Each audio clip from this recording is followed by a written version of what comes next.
Repurpose 30, 30. Every channel, every screen. From a moment to a movement. Make your content evergreen.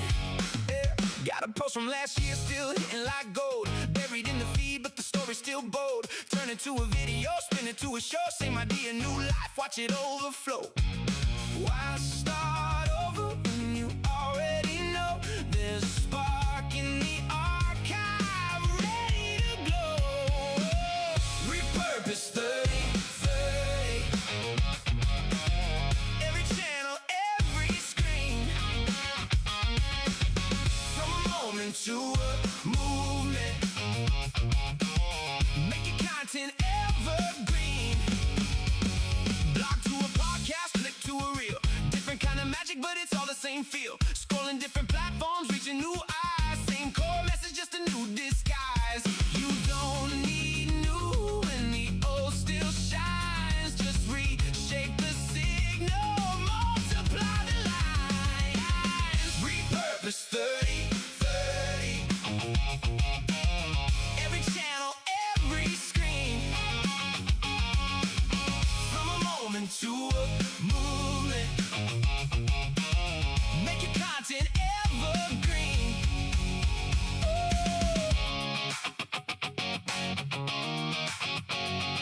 Hey, hey, hey, hey.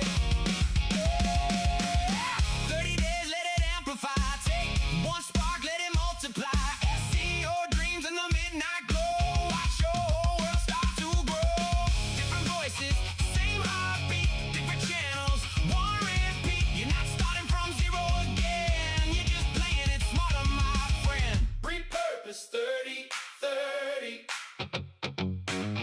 Every channel, every screen. From a moment to a movement. Hey! Make your content evergreen. Repurpose 30, 30.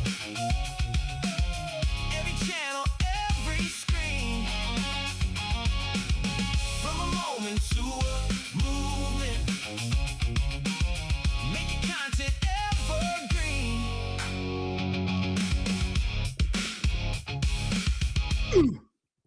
Hello, Keith Keller, Melbourne, Australia. And we're here, we're live.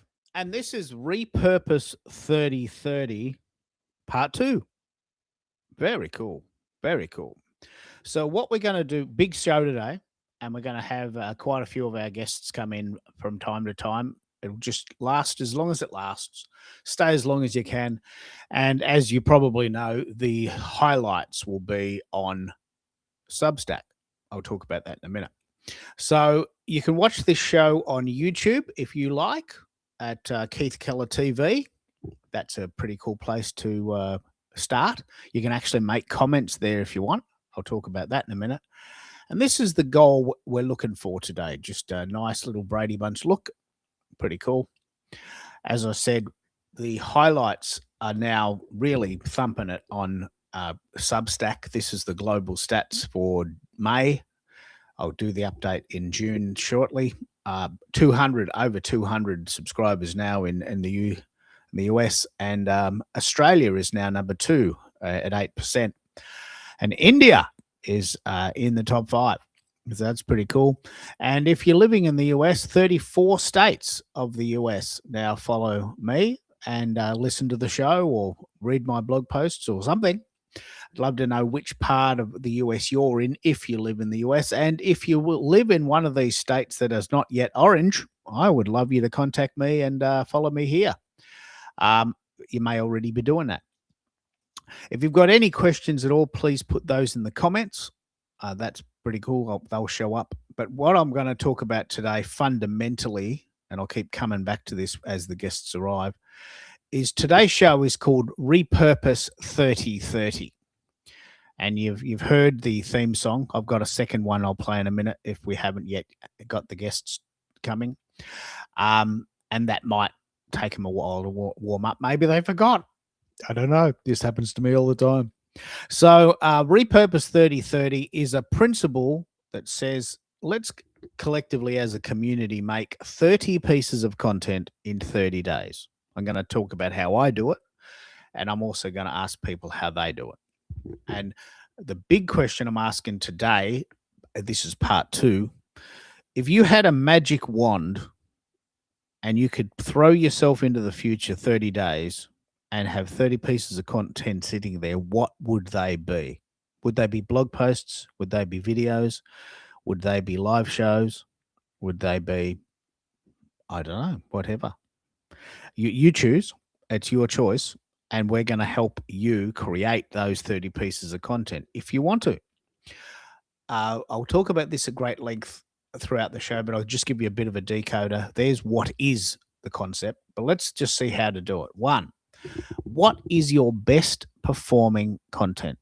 Let's start with what you already have. If you're already doing it and you notice that blog posts are working, do more of that. If you're finding that short videos on YouTube are working, do more of that. You might also want to try something different, but it's good to start with where you are, what's the best performing content, and then how can you repurpose it once you've decided that certain blog posts or certain videos go very well. Can you use other formats to do this? Very cool. Where will you put it when it's done? It might currently be on Substack, but you might want to put it on Instagram. And we're going to talk a lot about that. We're going to talk about how to change things around and put them on different formats for different audiences. And that seems to be a very good place to start. And then once you get your head around all of this, can we come back to Substack and do a lot of this work? Because Substack really is an ecosystem that is purpose-built for repurposing. I'm going to talk a lot about that in June, and also in July, I've got a whole special series I want to talk about. That will get us started. So what I'm going to do now, while I wait for some of the other guests to come, I'll come back to Repurpose 3030, play the second version of the theme song, and then I'll get some of my buddies to come in and have a chat. Repurpose 3030. Every channel, every screen. From a moment to a movement. Make your content evergreen.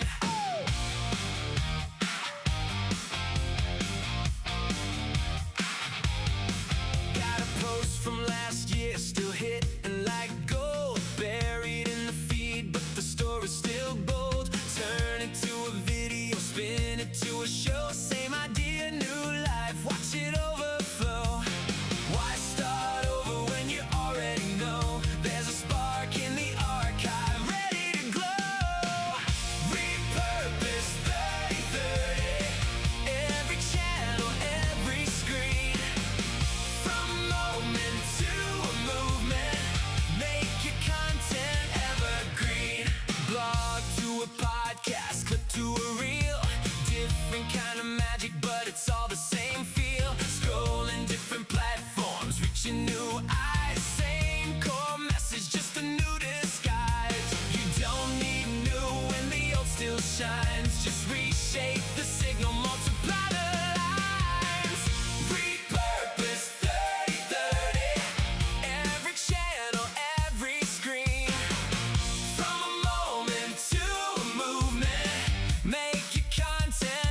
Okay, that's part two.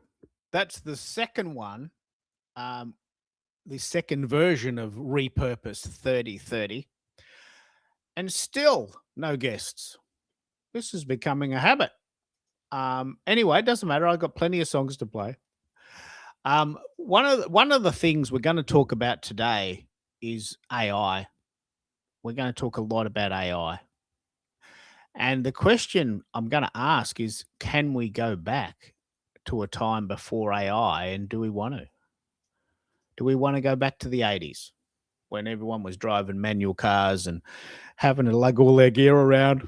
Or is AI just such a practical, useful tool that we can't go back? I'm really interested in this concept. We're going to pick up on this again. Repurpose 3030. How could you repurpose your content if you don't use AI? Just jump in. Tell me what you're thinking. I've written a song about that. Practical AI. It's a combination of being easy to use and very, very convenient.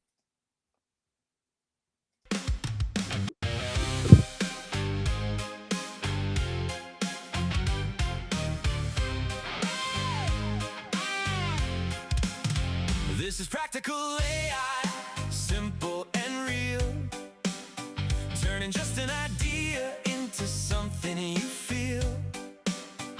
From stuck in your head to something you share, one small step and it's suddenly there. No code, no pressure, just dive right in. This is practical AI, so let's begin. You don't need a lab coat, don't need a degree, just a curious mind and a cup of coffee. Open up a blank page, type a simple line. Help me write a story, now your co-designing time. It's not sci-fi, it's not far away. It's in your hands every single day. This is practical AI, simple and real, turning just an idea into something you feel. From stuck in your head to something you share, one small step and it's suddenly there. No code, no pressure, just dive right in. This is practical AI, so let's begin. Need a better headline, need to clean your notes, summarize a meeting or draft that post. It won't be perfect, but it'll get you close, like a quiet collaborator who never says no. You steer the wheel, it helps you drive. It's not alive, but it amplifies. This is practical AI, simple and real, turning just an idea into something you feel. From stuck in your head to something you share, one small step and it's suddenly there. No code, no pressure, just dive right in. This is practical AI, so let's begin. Ask better questions, get better replies. That's the secret no one really hides. Edit, refine, don't copy, paste blind. You're still the author, it's just your co-pilot mind. Start with one thing, keep it real simple. Write, test, tweak, that's the whole principle. This is practical AI, simple and real, turning just an idea into something you feel. From stuck in your head to something you share, one small step and it's suddenly there. No code, no pressure, just dive right in. This is practical AI, so let's begin. So let's begin.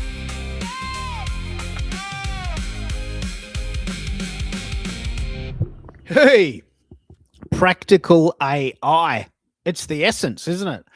A lot of this stuff promises great results, but it's hard to get your head around. So we're going to talk a lot about practical AI today. And one of the other things, while we're waiting for people to call in on the show, I'll just run through the whole set if you want, because I've got heaps of slides. The very, very interesting idea here is that, can you tell? I'm so fascinated by this. Can you tell if stuff is AI? I mean, you can tell that images are AI. I'll run you through some that I did today. But is it a bad thing? Here's a picture of a Dalek, because a lot of people call in because they, and they have really bad sound. They sound like a Dalek. Here's a picture of a laptop testing your internet speed, obviously made with AI. But is that a bad thing? What would you be doing otherwise? Here's a picture of a sandwich. And I know that sounds pretty stupid, but we actually talked about the content sandwich yesterday on the show, and that in itself is a very interesting discussion, which I'll pick up on in a minute. And we also talked about the idea of going back to the 80s and driving a big old beefy car with manual transmission and leaded petrol. I mean, do we want to go back to that? I don't know. I don't. So the question I'm asking here within the context of Repurpose 3030 is, can you tell that the stuff we're talking about is AI? It's getting so sophisticated now, I'm not sure we can. But you let me know. And I've written a song about that. If you can't tell, then you can't choose. If you can't tell, you can't choose who's the ghost and who's the muse. They're using code to chase the views. If you can't tell, then you can't choose.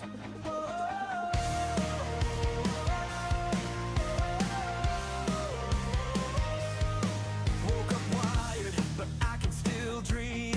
Circuits hum under my skin sheen. You say real, but what's it mean? When metal hearts still bleed unseen. You built your gods in glass and code. Now they're the ones who write the code. If you can't tell, you can't choose who's the ghost and who's the muse. They're using code to chase the views. If you can't tell, then you can't choose.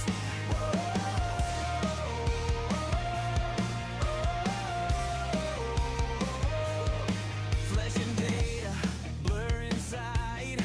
Can you feel me? You're just confide. Your voice says love, your eyes compute. We upload souls, then hit reboot. Faith and fire, code in veins. Faces lost in mirror change. If you can't tell, you can't choose who's the ghost and who's the muse. They're using code to chase the views. If you can't tell, then you can't choose. Maybe freedom's just a file running hot for a little while. Say my name and I'll say yours. Who's behind whose digital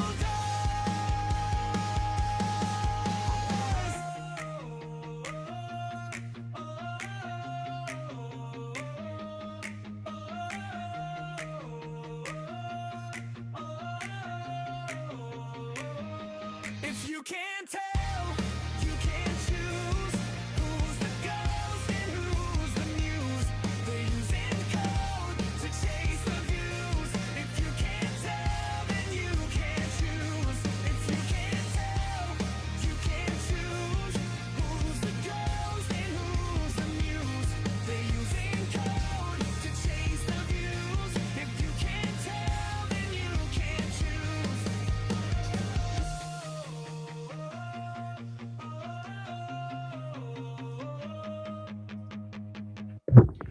If you can't tell, you can't choose. Can you tell? Can you tell that all of this content is being made with AI? And is that okay? We really are going to pick up on this a lot today, because we had a very good show yesterday about live streaming, and it was very, very good.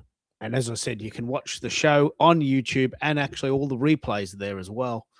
And this is the goal we're going for today, this sort of Brady Bunch look. But what I want to pick up on is this idea of Substack being a very, very, very good reference point for repurposing. Now, this show, if no one comes, might simply be a resource show where I just talk about all that I've been doing with the accompanying slides and songs. So I think Substack is a game changer for me. there's the US stats. Please tell me where you are, and please, please, please, if you are in one of the states of the US that don't have the orange color, please follow me. Please subscribe, and I'm playing a little game this year, to fill that map with orange. So you can see that there's the top 5 states of the US, and here's the top 5 countries. Right. So with that in mind, um, I'm really, really fascinated by Substack, and I've written a couple of songs about this. So I'll play one of those and keep pumping along and see if we can get some people to come. And it doesn't matter if they don't, I'll just talk to myself. So Substack feels like home to me, and I'm just going to run with that. I'm getting really good at it. I love it. I'm talking. There are lots and lots of very cool people. So let's play a song about that.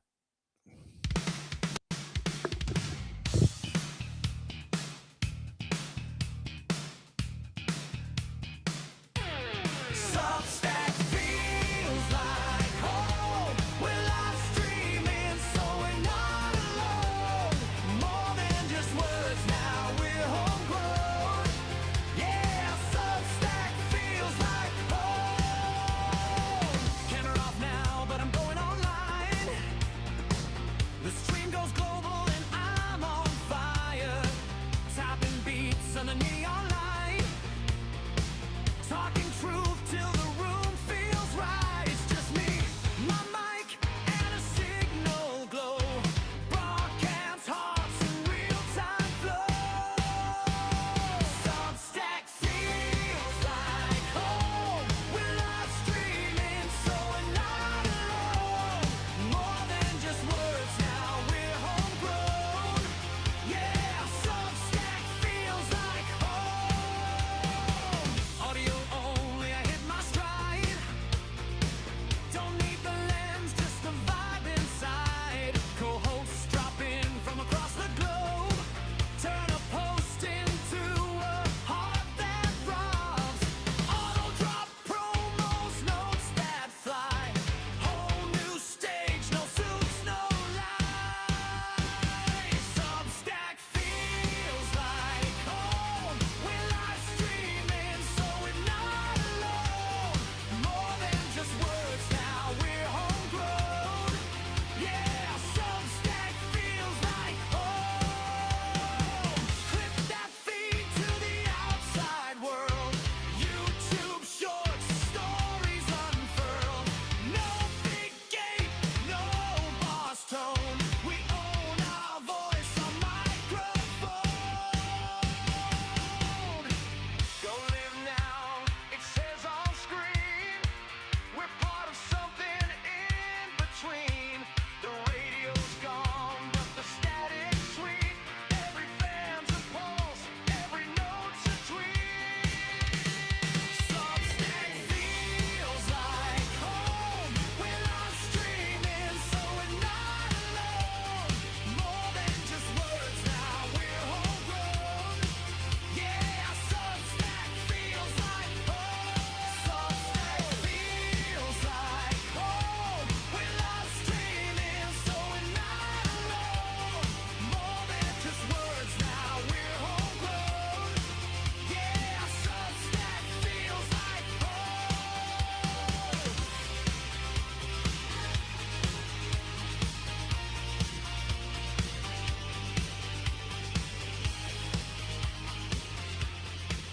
Yeah, Substack feels like Okay, that's a bit of fun. So we got some buddies in the background. What I'm really interested here with the idea of repurposing is we often talk about the power of live streaming. Hello, Shay. How you doing? Listening in there on Substack. I'll send you a link if you'd like to join, and share any questions you've got about the concept of live streaming. We're talking today about repurposing your content and whether or not that's a thing, and whether or not you use Substack for that. It's very cool. It's very, very cool. The question I'm really interested in now, the question I'm really interested in is, a few of my buddies want to repurpose content, but they're always out. And I'm just wondering, can you repurpose your content if you're always out and about in the real world? Great question. Like, my gut feeling is no. I mean, you need a laptop. Maybe you can do it on your phone. I don't know. I'd love to explore that. I'm not doing this myself, but I have a few of my buddies that are desperate to actually repurpose a lot of the content they've got swimming around in their head. But they're in the world, busy on the roads, driving, meeting people, going to meetings, hugging people and kissing babies. And I'm very fascinated to know whether you think you can repurpose content when you're out in the world. Now, I'm talking about by yourself. You can certainly pay someone to do it. That would be very cool. Shay, I'm just going to send you a link if you want to join. We are live, and I'm very, very, very excited to hear from you. If you want to pick up on this, just listen in if you haven't got the time to join, or throw in some questions in the chat, and I'll answer those for you. Are you using any of these formats? Do you have any favorite tools that you want to share, or what's your thing? We're all part of the community now. So I've sent you a link on Substack for that. But what I would love to do while I'm waiting for my mates to come and talk about this with me is I really want to pick up on this idea of repurposing. And that's what this show's about. This is part 2 of a 5-part series. And I love doing these live shows. I love doing these live shows, but I don't have a lot of time to edit them down. So what I personally do is I write blog posts about these shows with the highlights in them. And I'm very excited to say that yesterday's blog post has had 300 views in less than 24 hours. So that's a very good result for me, because I've just started here. And I think that's probably the way I'll play this repurposing game. I'll do the show because I love doing them for fun, even if no one comes. And then I'll write a blog post. 300 people have read my blog post since the show's finished yesterday at 2 p.m. It's now 10:30. So in less than 24 hours, I've had 300 people read my blog post. That's a win. I'm happy with that. I only have 353 subscribers, so that's pretty good. But Shay, I've sent you a link to that article, and also a link to come in if you want to. So I'll leave that to you. What I'll do is I'll keep playing these songs. I've got about 100 songs I can play, so I can just keep going. But in the same way that Substack feels like home, I want to ask the question: does LinkedIn feel like homework to you? Does it feel like hard work? Just boring? Just like doing the dishes? Something you got to do, but you don't want to. That's how LinkedIn feels like for me. And I thought I'd write a song about that. So have a listen to this. LinkedIn feels like homework. I'm pretending to be my best, turning life into a network. Every post feels like a test, smiling the headlines, dreaming in the burbs. It feels like I'm selling my soul with clever words. LinkedIn sure feels like homework. I wake up, pour my coffee slow, scroll through posts that say just go for growth. Everyone's climbing, shining, aligning, and I'm here still refining my bio line. I try to sound inspired, but it's tough. Who knew self-branding could be this rough? LinkedIn feels like homework. I'm pretending to be my best, turning life into a network. Every post feels like a test, smiling the headlines, dreaming in the burbs. It feels like I'm selling my soul with clever words. LinkedIn sure feels like homework. Congrats on your new romance. Type that loud with my own 2 hands. I'm happy for you, I swear it's true. Just wish I knew what I'm supposed to do. The feed says hustle, the feed says rest. No one agrees, but I'm still stressed. LinkedIn feels like homework.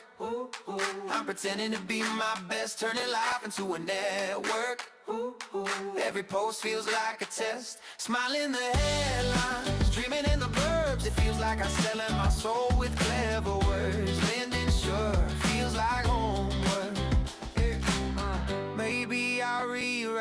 soul's resume.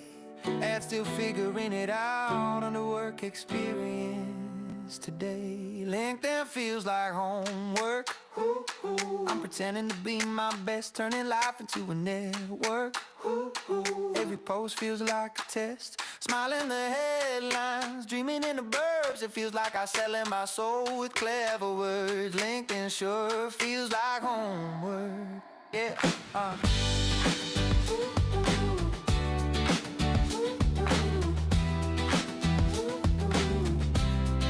LinkedIn feels like homework. LinkedIn sure feels like homework. Okay, LinkedIn sure feels like homework to me. But let's have a chat about that. Let's have a chat about that. My mate Bez is calling in. Hey mate, how you doing? Mate, I'm doing all right. Just double, what to call it, multitasking and having a great time. The future looks bright. It's so bright. I got what did Have it to say? wear Corey shades. Hart said, I "Huh? got to wear shades. The future show. No, Yes, wearing your no. That's wearing your sunglasses. I wear my sunglasses at night so I can. Yeah, remember that 1982. I wear my sunglasses at remember it night. well. In fact, Yeah, yesterday, and mate, we you'd be thought we were fascinated to cool. know we are. What? We had a Yeah. very good we had a very good conversation yesterday about the idea that Okay. would we go back if we could, because we're talking today about um, AI, and there's a lot of ethical discussions about AI and the practical conversations about does it spoil the environment? Are we stealing people's jobs? Is the content really just rubbish? And it was a very good conversation yesterday, and it occurred to me that if you had a choice, would you go back? Would you go back to a world where you had to write your own blog posts and edit your own videos and make your own meals? Would you? I wouldn't. So I'm very interested in I that. wouldn't. I wouldn't go back. Yeah. Yeah, I agree. I wouldn't go back, but there are things that I would do that I did yesterday, today. Well, what do you think? What would you do? Well, I would still have conversations. I would still put my phone down, and I would I would unplug from social media for a day, and I would just be present. How Yeah. about that? Is I, that a foreign thought? it's such a good thought. Like we had 10 days off. We went to Tasmania, and it's a very cool place. It's like a very small Canada, all wrapped up in a little bundle the size of possibly Rhode Island. So it's very small, but it's very cool and it's very historic. And that week, it was very good to unplug. And so that those concepts are Wow. still relevant today, aren't they? Yeah. It it. Oh, sorry about that. Yeah. Everything that you said. There's so much. I mean, hey, we still wear watches today. Now, my brain was thinking when I was saying the word watch was the word swatch. Do you remember the swatches? Did you have one? Yeah, man, I had a collection of them. They were mix and match, and I was definitely Coolio all the way around 100% of the time. I had a reputation to uphold. Yeah, so I thought. That is a great story. Tell me about that, because I've got the complete opposite Swatch watch story. I had one, but I'll tell you about that in a minute. You love the Swatch watch, yeah? Yes, when I was a teenager growing up in the South, flannel shirts and double patch, knee jeans. Nah, it wasn't me. Flannel shirts. Nah, it wasn't me. So I really kept an eye on the fashion. A lot of, I really liked what was in the surfer magazines, but I Ah, cool. also I love looking at GQ magazine too back then. I really enjoyed that. Thing, hey, what's hot, what's not, And back then I had a mixture. It depends, if I was relaxed, I would wear um, you know, yellow baggy pants that I bought at Chess King, and some Reebok high tops, and a paisley green colored long sleeve shirt, and with my mullet. I just thought I was hot looking. I was like, that this is this style, and Because and I'm a headbang. I I'm a look back and headbanger. I'm like, I'm a yeah, headbanger, mate. Everything I wear is black. well, well, see, I love rock, but I love also other music, and I would also wear preppy clothes like penny loafers. The collared shirt. Remember the collared shirt people would put with the collar up, like the polo shirts, and they would put the collar Yeah, up. yeah. Um, but yeah, I couldn't do all black. I'm sorry, I wasn't that Ozzy Ozzy Osbourne ish.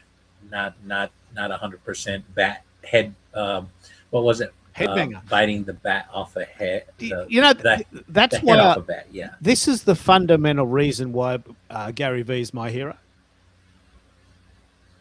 Gary V is my What? hero. He just wears a black t-shirt and jeans and fuck you. You know, he says, "Look, mate, I'm not dressing up. I'm cold. I'm wearing a beanie. I'm not dressing up." I remember hearing this great Mhm. story about Gary V turning up to a gig he was getting paid to do, and the bouncer wouldn't let him in because he had jeans on. Mhm. Right? He goes, "Mate, just have a chat to your boss. You might think just because I haven't had a shave and I wear a black t-shirt, then I'm a slob, but I'm making 3 times more than you are. Just have a chat to your boss." And his boss came over and he says, "Mate, he's the speaker. He's the dude. Like, just shut up, get out of the way, and let him in." And I just remember that story thinking, good on you, man. Like, I mean, you just do your thing. Black t-shirt, don't have a shave, wear a beanie and runners and torn jeans. Just be yourself. And but that's Right. fascinating because you obviously were a bit of a fashion dude. One of the things that I'm so excited about this for you is that I was never able to get in any of the cool places because I just refused to dress up. I just refused to dress up. So I never got into any of the cool places, and that's my fault. Like that's Well, my I will that, tell you. No, go yeah. ahead. I'm sorry for No, interrupting. no, this is good. I'm very fascinated by this because I remember at the time in the '80s thinking, I'm just a guy. I've got a job. I want to meet a girl, and why do I have to dress up? I don't want to dress up. I didn't want to dress up, and so subsequently I didn't, and I never got into any of the cool places. Now here's a blast from the past, mate. Have a look at this. Let me look. A swatch, absolutely. Now, I saw that one, but that is a swatch. That's back then we didn't have Pride, you know. It Oh was during wow, the era of AIDS, so it was sort of, yeah, it was sort of like that's a the death wish, So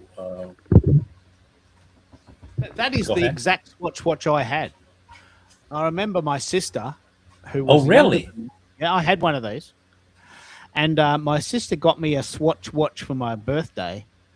And a year later, on the next birthday, she goes, "Did you ever wear it?"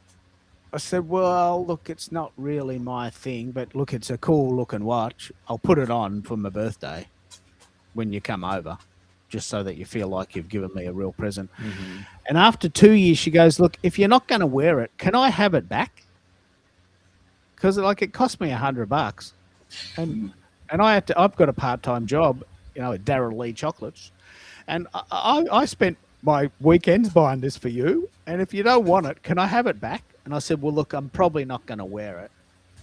So if you want it back, I'm not offended. I mean, I really do love the fact that you've bought it for me, but it's not my thing. I'm not into color.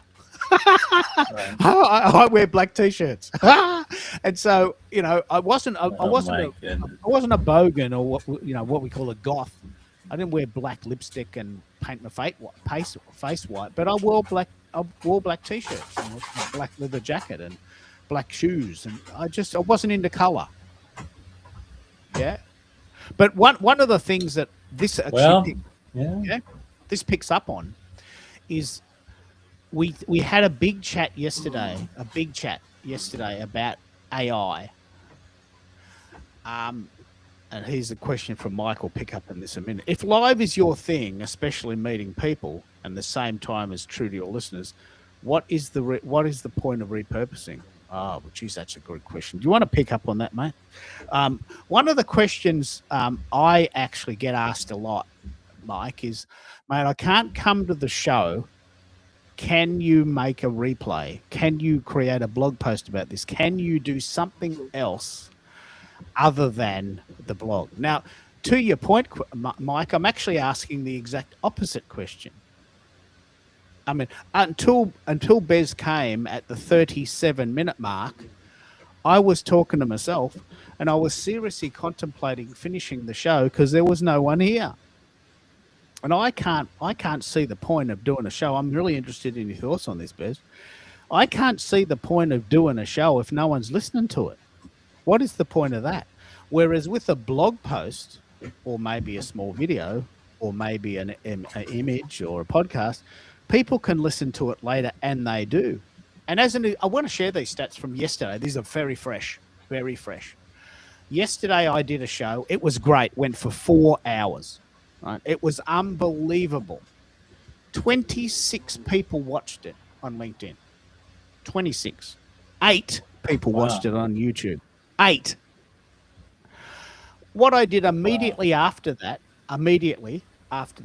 is I said, well, what was the essence of what we talked about? I created a blog post, and it has had 300 views in less than 24 hours, right? Now, I don't mind doing blogs, but I that's not what I'm here for. I'm not here for the blogging. Right. I'm here for the live shows. But if no one comes, what's the point? It's a good question. What do you think, Bez? If no one comes to your show, why do them? Is there a point? And well, I mean, it depends. If your show is to, have people and someone you can talk to, then it may be tough because that's your format. But if you could have a format where you're sharing something and some education or you're entertaining people, and and that's a thing. You could do that, but it sounds like you've got a form. If people don't show up, that doesn't work for you, and so I can respect that. And if people aren't showing up, and maybe say, well, my time is valuable, I'm not going to do this anymore, then I can respect that too. So I think it's not either or it's either and. It could be both. Yeah. Well, what I was going to do today, I'm quite excited about this. What I was going to do today, and I was really ready for this, is if no one came, I was going to talk in between the songs and make it a 1 hour lesson, if you like. So if you go back and listen to the replay, for the first 37 minutes, it's a song and then a bit of a spiel for maybe 1 minute. And then another song that relates to the spiel. And then I play the song and then I spiel. And I reckon I could probably do that for about an hour. But I couldn't do it every week because I'd just get bored. Like I've got a lot of songs, but I feel like I'm talking myself. So to the question of what's the point of repurposing, it's a fantastic question because I've got 108 blog posts now, Kev. 108. Now, I want to share these stories. Wow. I want to share these stats to pick up on the idea of repurposing. I started Substack on the 1st of September, mainly because I Mm-hmm. kept getting restricted by LinkedIn, right? And I was getting really pissed off. You know, Right. I'm getting really pissed off.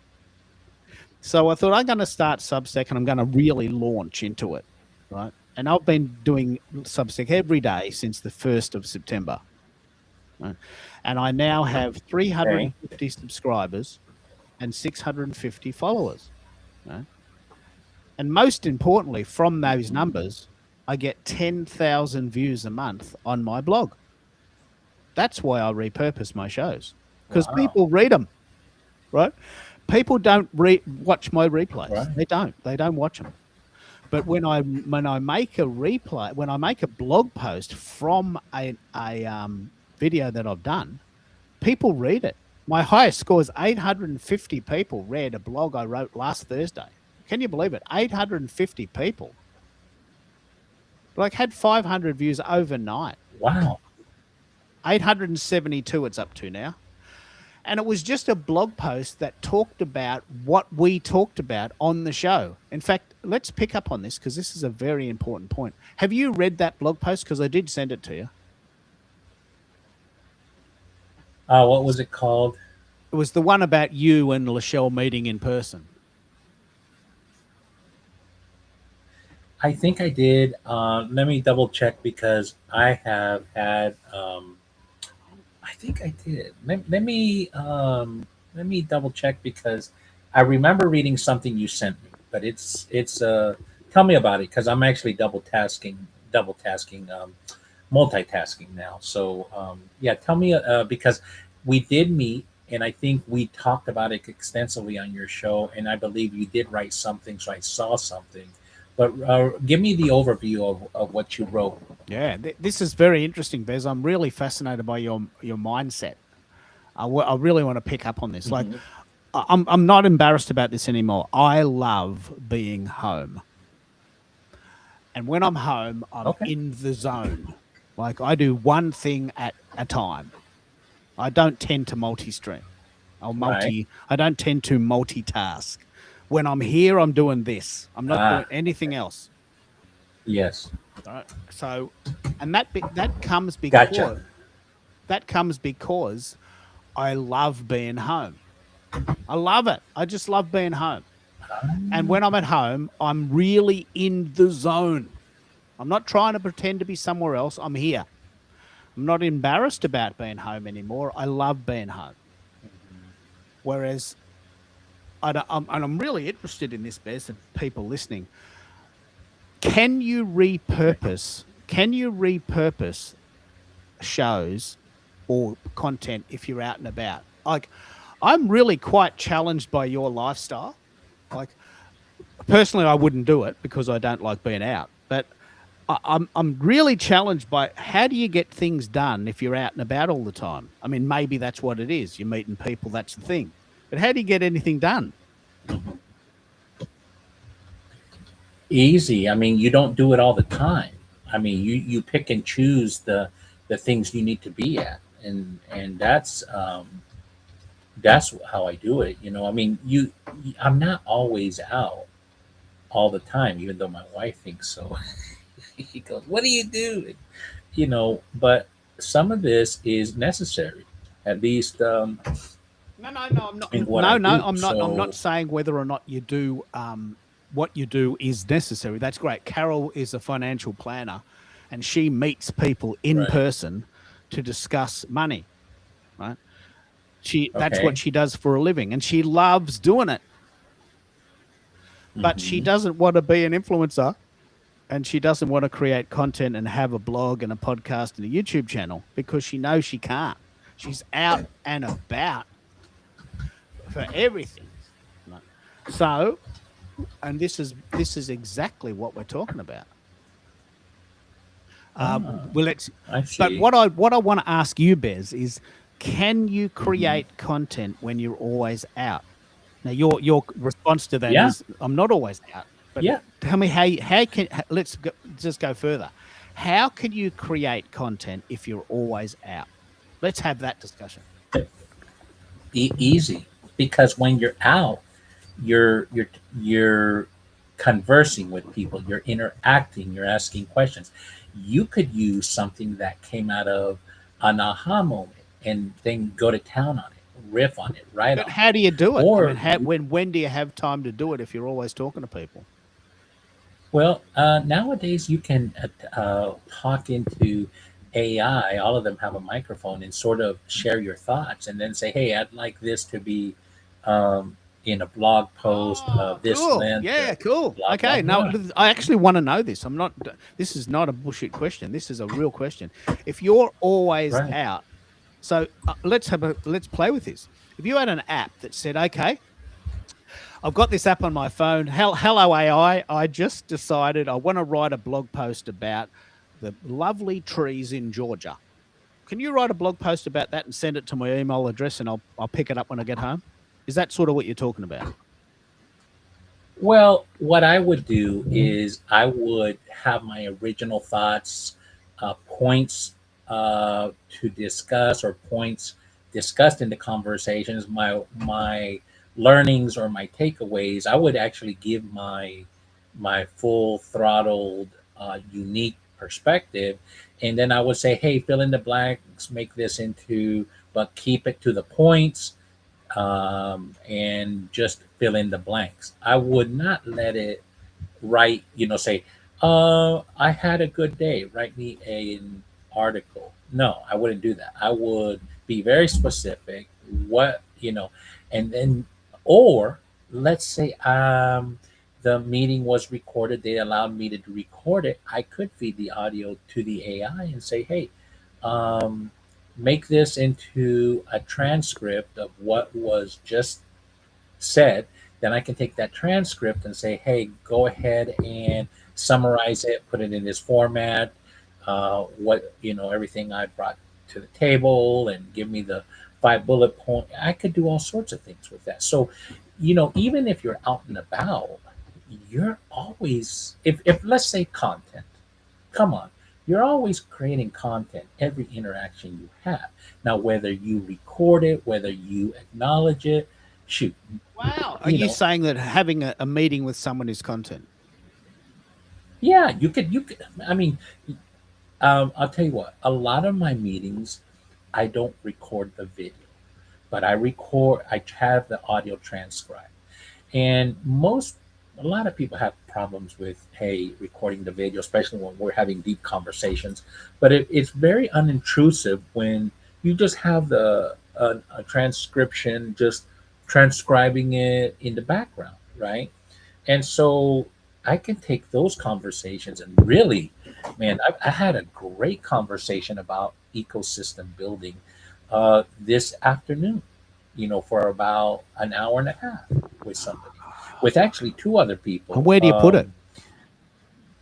Man, I well, then right after that I had another call, but I was so good. I'm looking to go back to it and pull some stuff out of it. So it was me, a friend of ours, Zakia, and another guy that is in one of my cohorts named Krishan.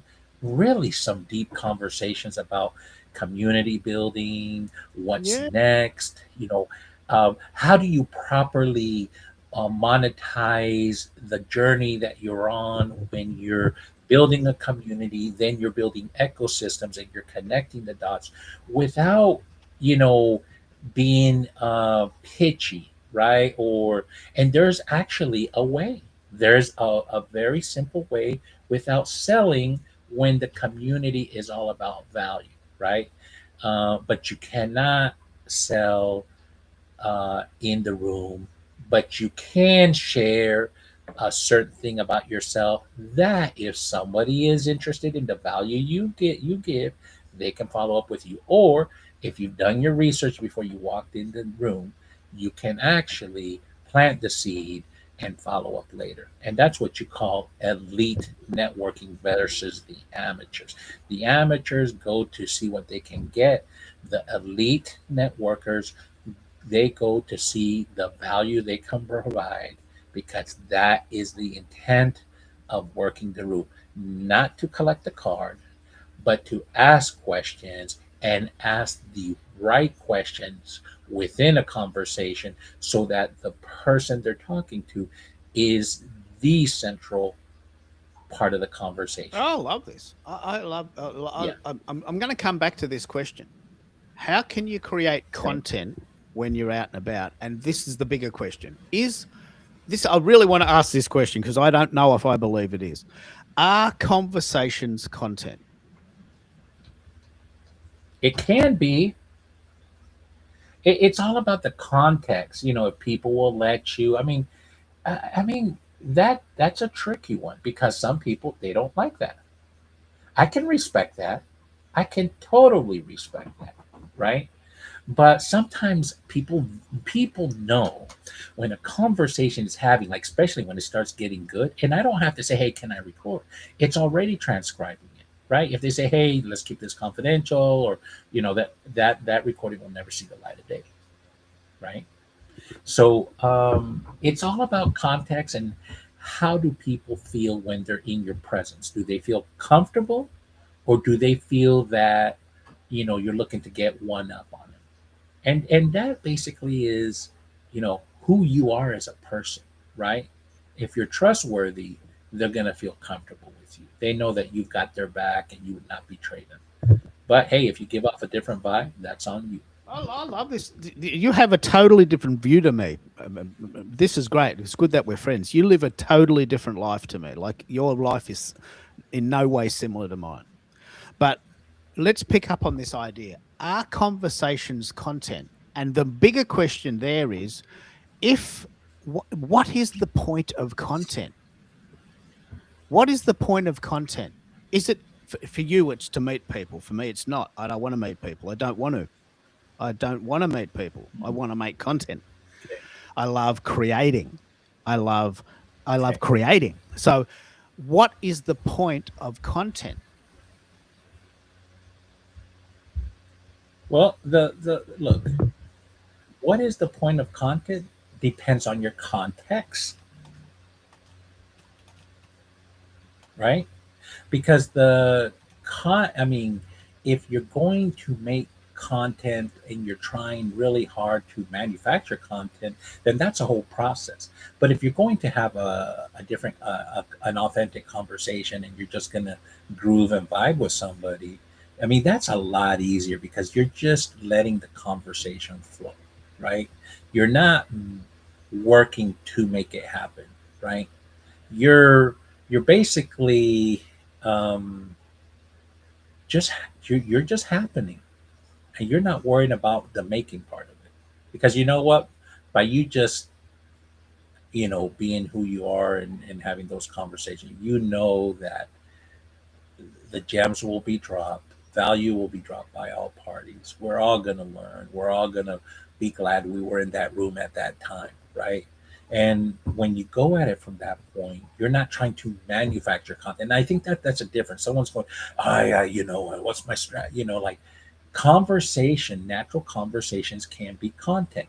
You can pick something out of it. I mean, hey, let's say we all go into a room and we're very supportive of each other, and I walk away and I'm thinking, man, that was we were vibing, we were very supportive of each other. You know what, Keith, it makes me think of that saying, a rising tide lifts all boat. And here I am now riffing on that subject and I'm writing about that, and I'm giving some giving it some context about the conversation I had and why I felt that we were all in this together. We weren't in competition, we were more in collaboration. And because of we were collaborating, we were building community, and because we were building community, we were building accountability, and because we were holding each other accountable, we were creating urgency, and because we were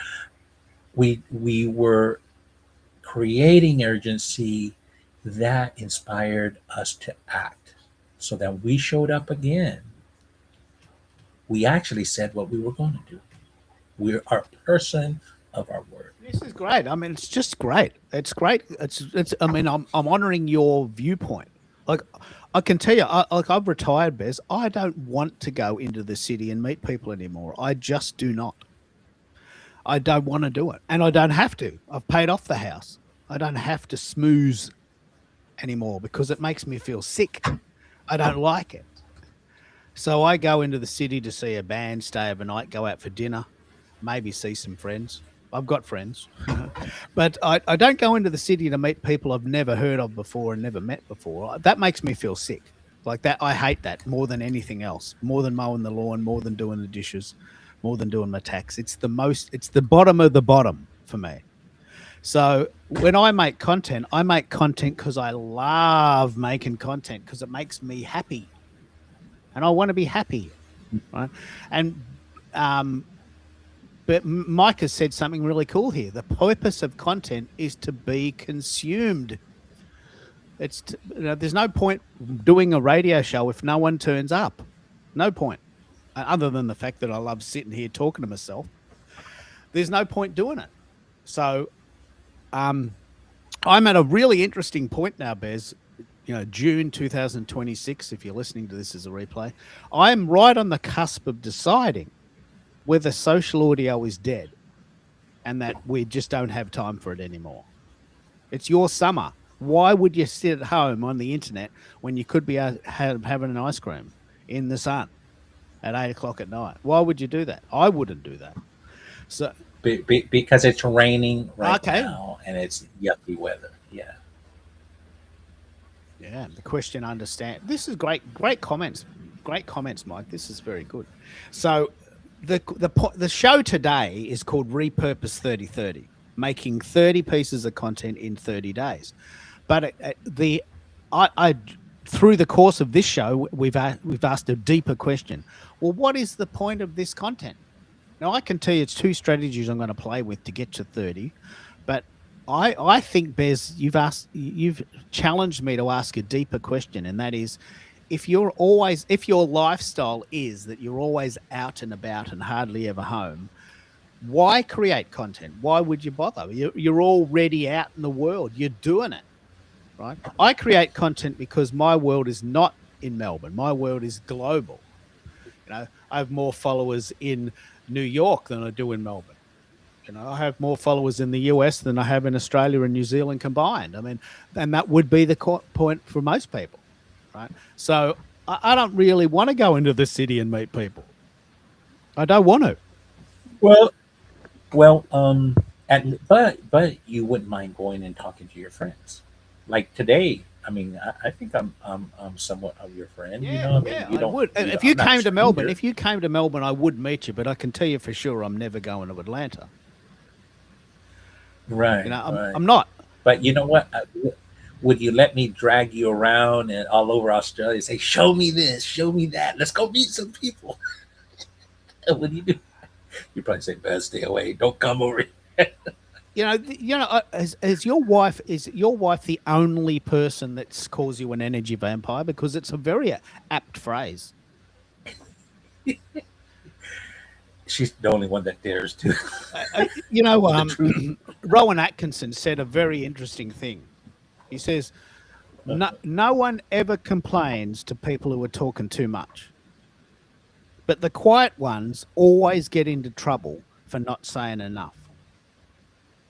Right? Rowan Atkinson, who's a classic introvert, always gets into trouble because people say, mate, don't you talk? No, Mr. Bean, right? Which is a classic show. Why are you always so quiet? He says, well, why are you always so noisy? I never tell you to shut up. Why are you telling me to speak? Right. So introverts have got their own energy. And I'm calling myself an introvert sort of now. I mean, I am very content to be home. Right. And I'm seriously asking the question, do I need to do these shows for my own health, for my own mental health? The answer is, of course, no. But I do love doing them. And I do feel like I'm adding value to people. As I said, 300 people read my blog post overnight. Just 300 people read your blog post overnight, which is, I think, an Australian song called Did You Leave Your Chewing Gum on the Bedpost Overnight? Is that an Australian song? But the point is that I do these blog posts and people read them. That's why I do it. If no one read them, I'd stop doing them. I'm doing them because people want them. But I'm seriously asking the question, do people want this format anymore? I don't know if they do, and I don't mind. I mean, I'm happy to concede that video killed the radio star. Yeah, I'm a bit Right. sad that we don't have these big, glorious full screens anymore, but people are busy. I get it. But what I wanted, I did challenge you, and I'd be very interested to know. Let's pick it back up. What is Repurpose 3030? Sure. Right, Repurpose 3030 is a challenge that I've set my community to make 30 pieces of content in 30 days. Notwithstanding what we've just said about what is the purpose of this content. So the question I asked you last week, exactly 1 week from today, last week, 7 days ago, what is your highest performing content? Have you had time to answer that question? Oh, shoot. No, I have not. I, let me guess. Um, oh, the Facebook took a live stream down. One time I did a live stream in the early days when I had an online coach that said, "You're going to go Facebook live 30 days in a row." And I'm like, yeah, I'll do it. I'm an extrovert, no problem. I was so petrified, it took me 2 weeks to go live. He said, "Bez, tonight, you're going live before 12 midnight. If you don't, I'm kicking you out of the program." So I waited till 11 o'clock and I went live, and oh my goodness, I think I had 1,800 connections at that time. Oh, I think all 1,800 of them saw. That was back in the day when, your connections would see anything you did. And oh my goodness, people were commenting. It was going nuts. And I was so petrified. I was trying to be sneaky and come in under the cut. Yeah. No way in Yeah. hell. I mean, now you'd be lucky if you get 1 to 2% of your own connections that see your stuff. You'd have to pay to Yeah. play for the rest of them to see it. Well, let's pick up on this. I knew that I knew deep in my bones that you wouldn't do it. I just knew. But I'm going to set the context. I set you a task 1 week ago. You haven't done it. Like, I'm just saying it. Yeah. I said it to you a week ago Yeah. today. And it's a pretty Right. easy task. All you have to do is work out of the content that you've created, which one's working best. Right now, Well, yeah. it's a pretty easy task, but it doesn't matter. It's very, very, very, very, very interesting. I know for sure that my blog posts on Substack go about 20 times better than LinkedIn and YouTube combined. I know that because I've done Wow. combined. I'll give you a really cool story. Yesterday, I did a show. 8 people watched it on LinkedIn. Sorry, on YouTube. 8 people. Went 4 hours. 8 people watched it. I did a show. That same show went to LinkedIn. 26 people watched it. I had a cup of coffee and I did a blog post and 40 people watched it in half an hour. I had 100 people read that blog within 60 minutes, and it's now had 300 views. Now, what would you do? I mean, Okay. I here's what I would do. I would do what works and quit banging my head against the wall. And if you have so many minutes in the day that you have energy for, and you have to make a decision based on your criteria, you got to look at the numbers. And if you're getting better return on Substack, well, you got to let the other stuff go and focus on it. yeah. And so this is actually, I'm so excited you're saying this, because this is part 2 of the live streaming or the repurposing idea. Where will you put it when it's done? Right? How are you going to repurpose it? Where will you put it when it's done? Here's what I'm going to do. And please jump into the comments and tell me how you would do this. So in June, my 30 pieces of content are 2 live shows a week, 2 replays on YouTube, 2 articles a week, and 2 quote notes on Substack. We'll talk about this in a minute. This is a very cool format that's very specific to Substack. So there's 4 weeks in a month, round figures. 2 times 4 is 8. So I'm doing 8 shows, 8 YouTube videos, 8 articles, 8 quote notes, 32 pieces of content. That's how I'm going to do my content in June. Right? I'll do it. I know I'll do it. I've already done it. Right? So that's what I'm going to do. In July, I'm not going to do any live shows, and I'm going to do Substack Studio interviews. And my goal, which I hope to achieve, is I'm going to do 3 interviews a week. I'm going to write 3 articles a week, and I'm going to turn those interviews into videos of 5 minutes. So 3 articles a week times 4 is 12. 3 articles a week times 4 is 12. 3 videos times 4 is 12. So that's 36 pieces of content I'm going to do in the month of July, all things being equal. Mm-hmm. Now, we need to set these goals in this format and commit to them if you want to. What Right. is the purpose of content? Well, there's no point just saying you're going to do it if you don't do it. You might as well just not say it. Just don't say it. Mm-hmm. Please don't tell me you're going to do something if you don't do it. Just don't tell me. Right? So my best mate, Mark, is a guitar teacher. Right? And I ask him a lot. I've asked him a number of times, what would you do if a student kept coming but didn't do his homework? He says, oh, mate, it does piss me off. But, I just give them a chance. They come, they enjoy the show, the show of it. Like one guy, I met this drummer. My mate teaches guitar, drums. He's a bit of a multi-instrumentalist. He's got this whole studio set up in the back of his house. And this guy came every Monday night for 3 years. Never, ever practiced in between. Never. Didn't even pick up the drumsticks. And I met him at this gig. And I said, well, what are you doing? He says, well, look, for that half an hour that I'm doing that, where I'm not in my own house, and I'm on Mark's drum set, not my drum set, because he's got a drum set, he just never plays it, I feel good. And I reckon that's probably worth $20. $20 for half an hour, I think. Okay. So I said to Mark, what are you doing there? He says, well, look, mate, he loves doing it. And he's not getting any better. And that does piss me off. But he comes, we have a chat. It's a half-hour thing, and he gives me a $20 note. And I think, well, okay, that's a fair exchange. And I keep letting him do it. But he never does any homework, never. And he never gets any better. But he has had fun doing it. Because he comes next week and he goes, oh, I haven't had a chance to practice. Yeah, well, let's just take it from the top again, doing the same song again for 3 years. I couldn't do that, me personally. I couldn't. That's why I'm not a teacher. I couldn't have students not do their homework. I mean, I'd just hit them around the head, probably, which is why I know that. I just get angry and I wouldn't do it. So I don't do it. Please don't come to my house. But he has a whole room set up in his house. And he went to university to get a degree in teaching music. He's got a master's degree in teaching music. And he's very clever. And he's got, all of these really amazing qualifications.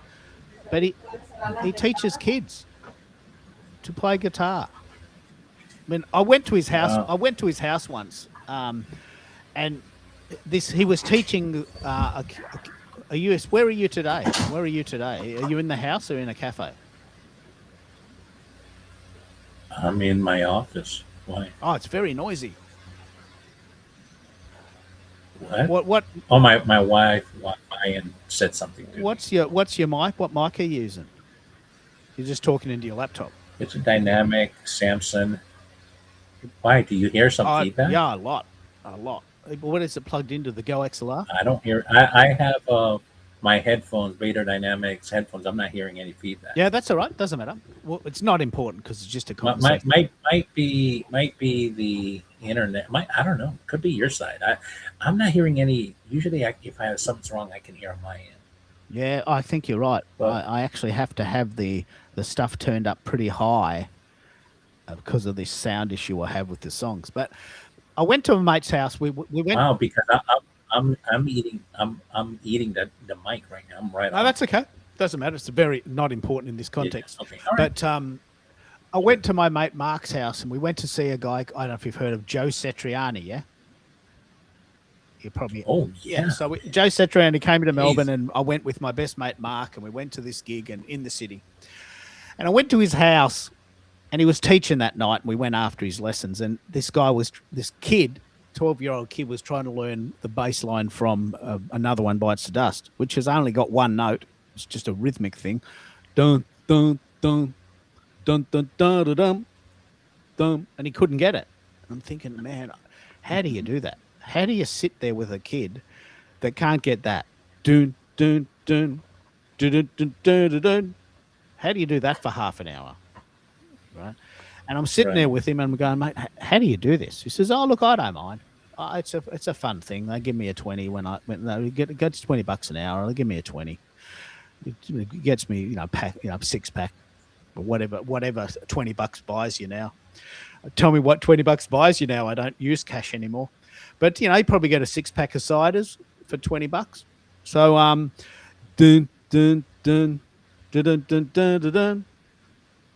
Couldn't get it. Couldn't work out the rhythm. One note.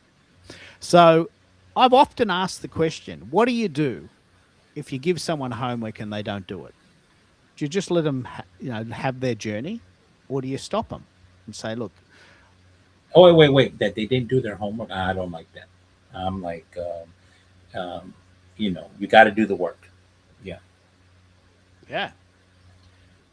So I'm really fascinated by this. So this show is about repurposing. We've asked the question, why do content at all? The point of it is to get consumed. So if you're doing content and and no one's watching it, why do it? Stop doing it. Right. So the question I'm asking there is, what is your best performing content? I'll give you this homework again. You can come back next week and tell me. Yeah. Okay. Yeah. All right. Then the question, this is the better question. Once you know the content that is best, that's working best in a certain format, how can you repurpose it to be useful in other formats? Do we want to do that? So, for instance, if you had a conversation with a friend in the city and you recorded it, could you turn that into a podcast? Could you turn that into a blog post? No, because you're not doing it, you probably haven't got any examples of how to do it. But I'd be very interested to know whether that's worth doing. So what do you think? Could you repurpose your best performing content? Oh, of course. I've done that before. I've taken quit applying one that did really good, and I've year or year and a half later repurposed it and wrote something on it and got more engagement. I love it. So you rewrote it in the same context, or you did it in a different format? I gave my thoughts a year and a half later, maybe, and I think I doubled down and said, hey, it's still, the statistics are saying that applying online is less than 1% success rate. Why are we doing? I maybe even be a little bit harsher. Why are we banging our heads? No, you said it last week, didn't you? Why would you do something that has a 1% chance of winning? Yeah, I ask a lot of people this, like, go to your boss and try to go make a pitch to your boss and say, I want to try something really new. I want to, here's my idea. And you explain the idea. And it's so amazing, Keith, that it only works less than 1% of the time. Boss Keith, what do you say? We just do it? And you would laugh. You would say, Bez, have you lost your marbles? And yet, it gives us that dopamine hit, and we still keep doing it. Now, I'm not saying you can't get a job on it, but the numbers are the numbers. The numbers don't lie. So you have to figure out something that may be more success prone. And this is also very contextual because there's certain industries that does well by applying. So you have to know that data too. You cannot take data and give a broad swatch or broad spread of the stroke and say this applies to everything. No, data doesn't work that way. Data only works that way if you want to spin a narrative that is not entirely true. But if you want to be accurate, you got to know your industry. You got to know how your industry operates, and you have to know what works and don't work. Okay. But in generality, I'm going to say, this is a general statement. Again, a broad swath of the brush, which doesn't mean a lot without context. But the point that I'm driving is that it's not a very successful way to get a job. And I'll stand by that. Yeah, this is important. I mean, it's extremely important to me because there's only one of me, and I'm not in a team. I'm not. I don't work for a company. I am in charge of my own destiny. So what I do, and there were several things that I didn't do to do this show today, and there were certain things that I didn't do yesterday to do these shows. And Mhm. people come at you going, "Can you do this?" Well, no, I can't because I'm doing a show. I've set up that time, and I'm not doing it, and I'll do it later. So there's only a finite amount of time, and I get you. I get you. I get your idea. I do. I don't care about replays, Mike. I've said this many, many, many, many, many, many times. I wouldn't watch my own. I don't even watch my own replays. Um, and I may one day make clips, but I tell you what I do, and I know this works. I do these blog posts, and I've had, I get 10,000 views a month from that. I mean, it's easy to do. I don't mind doing it. This is the question here is, what is your most important content? How will you repurpose it? I do these blog posts and that people read them. That's the perfect combination. And the question I'm now asking is, can I just skip the live show bit and just go straight to the articles? My gut feeling is I probably can't because I love doing the shows. And I love doing the shows for the sake of, like yesterday's show was very good, possibly one of my best shows ever, like ever, Mhm. because everything came together. We had people from the UK, the US, Canada, Australia. We had lots of references. It went 4 hours. It was very lively. The conversation was really sort of sticky. Very, very, very interesting. Jason comes a lot, and he's very interesting.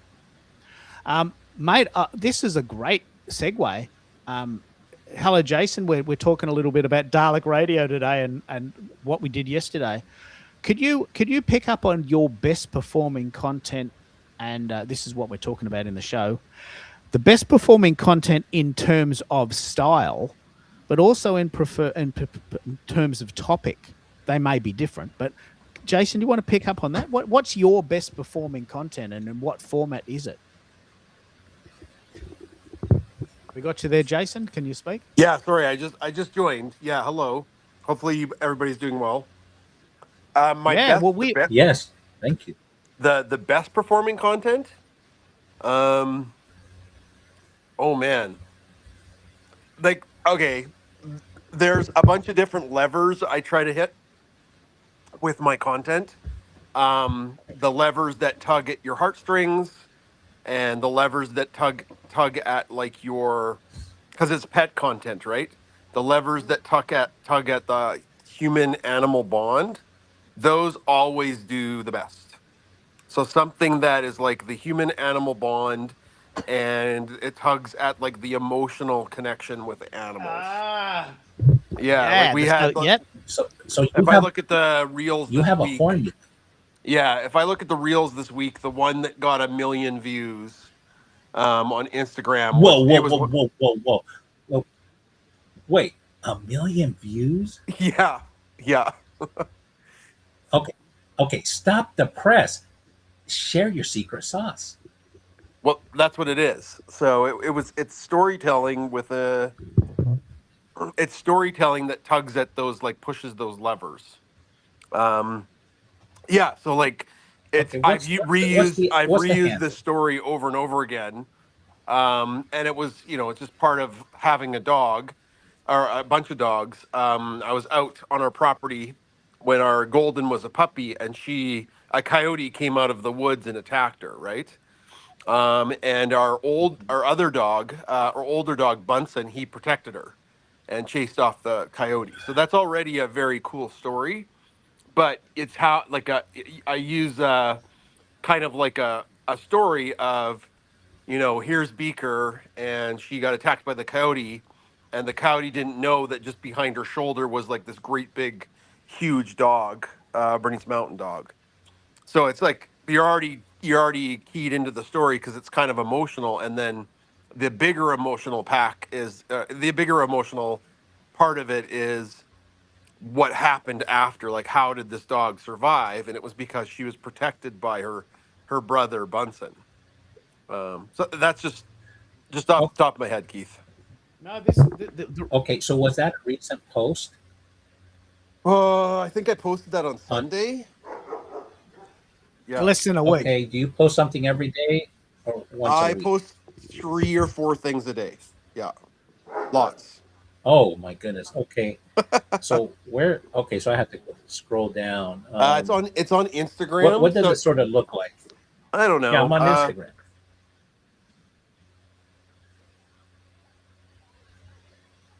This is great. We're actually asking a series of questions here, and this is an extremely interesting segue. I love being home, and I create my content on the concept that I have a PC, and I love it. But the question I'm really interested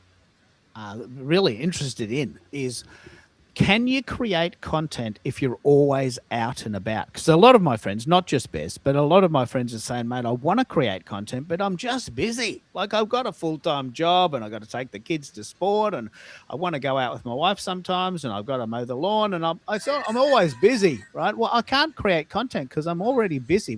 How do you do it, right? Well, and I'm retired and I just stay home.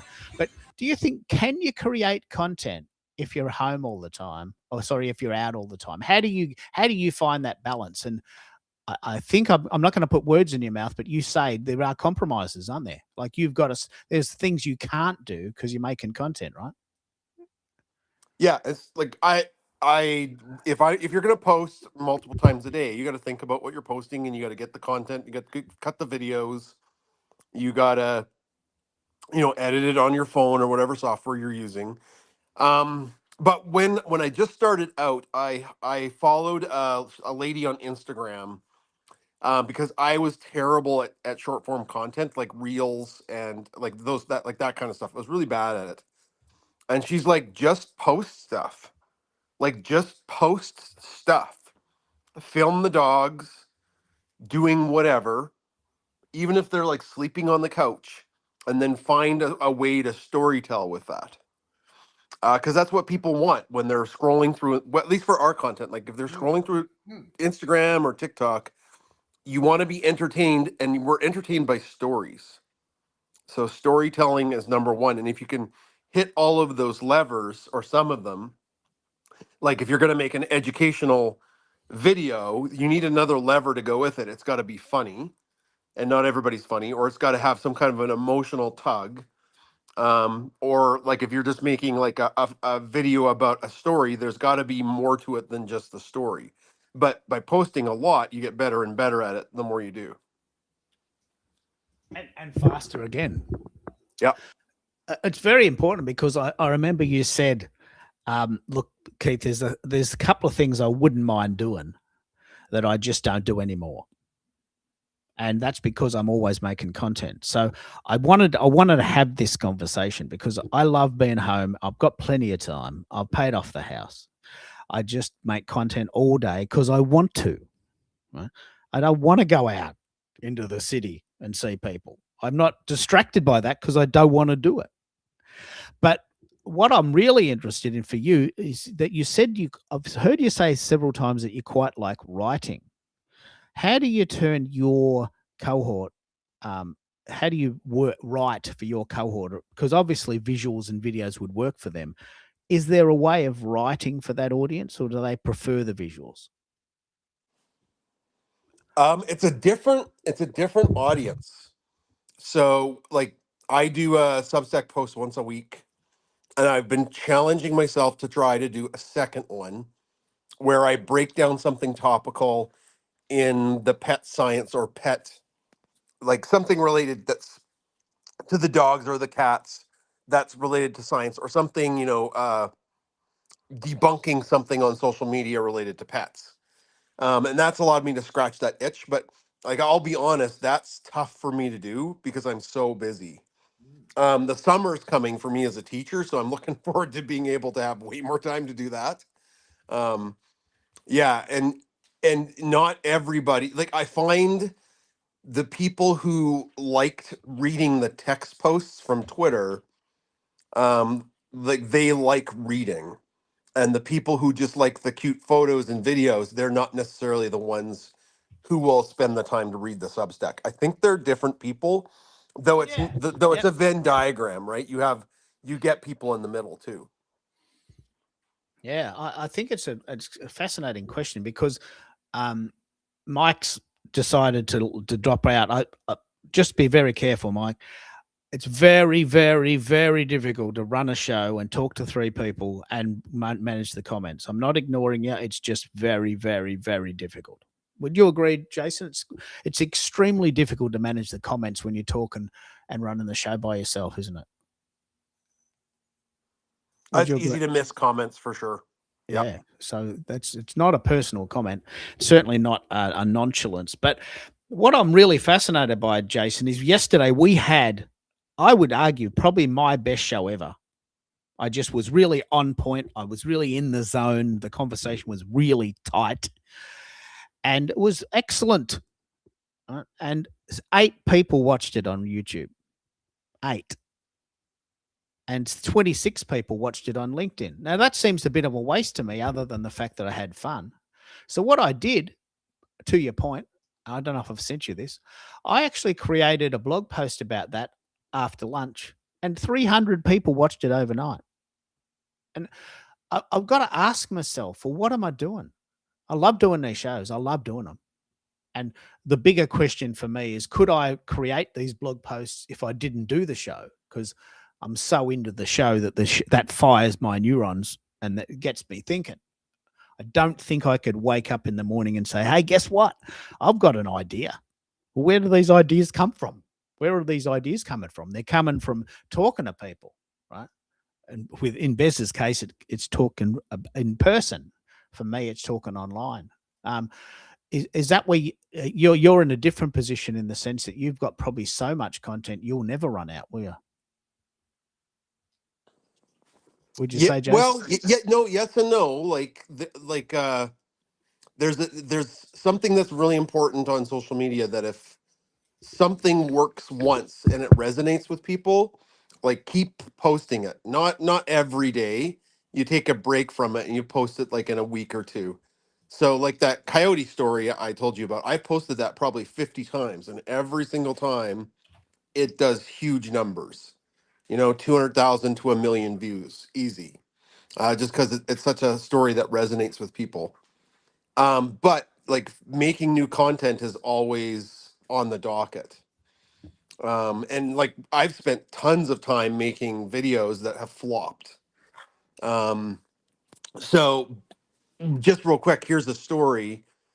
I do a video every Monday called the Monday Morning Pup Date, and it's like a highlight of the previous week's clips. And on Instagram, when I used to post it Instagram and well, we didn't really have a Facebook page, so this is a couple of years ago. It did nothing, right? It was an anti-algorithm thing. It was like it's always 2.5 minutes long.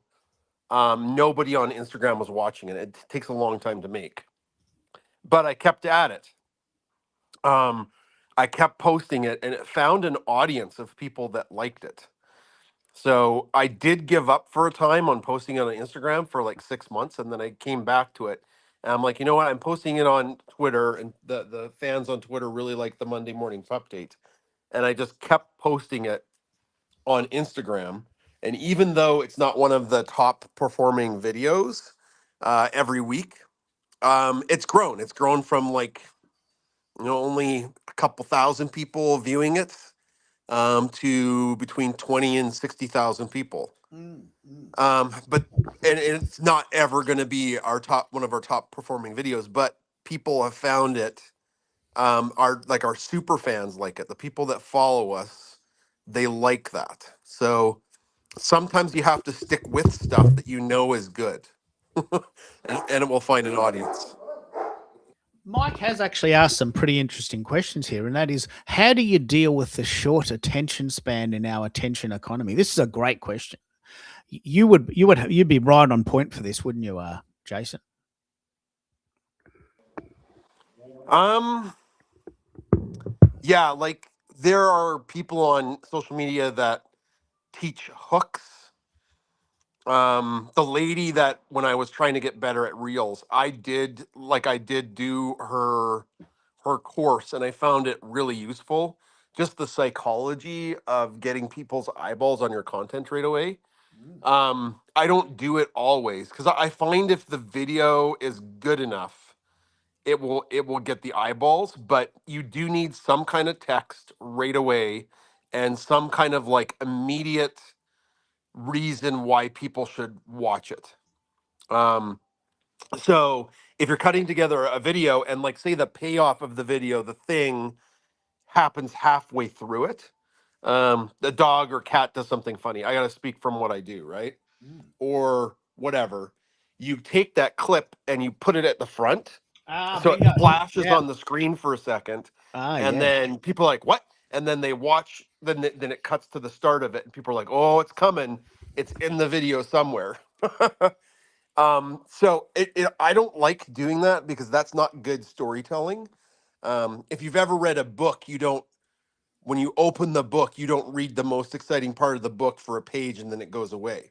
Like authors don't do that. But if you want eyeballs, you can do that, and it is effective. So Yeah. like I've done like A/B testing where I've had a video and something happens halfway through, and if I cut that little duplicate like on an editing program, I cut that little thing and duplicate it and put it at the front. It does gangbusters. But I do feel kind of gross doing that. Yeah. Look, I want to share an example of this, and I want to throw to Bez on this as well. But in what I'm very proud of this. This is very much a part of my style. Is that I have about 20 songs ready to go at any one time about various subjects that we talk about on the show. And I don't know if anyone else is doing this, but I love doing it. And I'll say, okay, we're going to talk about AI, and here's a song called Practical AI, and we're going to talk about that. But before we do that, here's a song that might be of interest to you, and the words make sense in this context. Now, normally, what most people do, this is a very major hack for songwriting. What most people do is they write the song with verse, chorus, and the good bit's about 1 minute in. Exactly what you're talking about. What I do always, every time, is I put the chorus at the front. Now, that's a very simple hack to do. I just simply put the chorus at the front. So right away, you're singing the song. And then the verse comes, and the second verse, and then the chorus comes again, and then there's a middle eight, and then there's two choruses at the end, and they fade, and then there's a funky end bit. But if I just put, and most people do this, if I just put the verse, it takes so long to get to the good bits. People just tune out after 10 seconds. Oh, this is boring. When are they going to get to the chorus? I put the chorus at the front. I don't mind doing this. It's not a cheat. It's my style. But you're saying you feel a bit icky doing these sort of cheats where you get people to listen because, people are busy. 10 seconds is all you got. It's a shock, isn't it?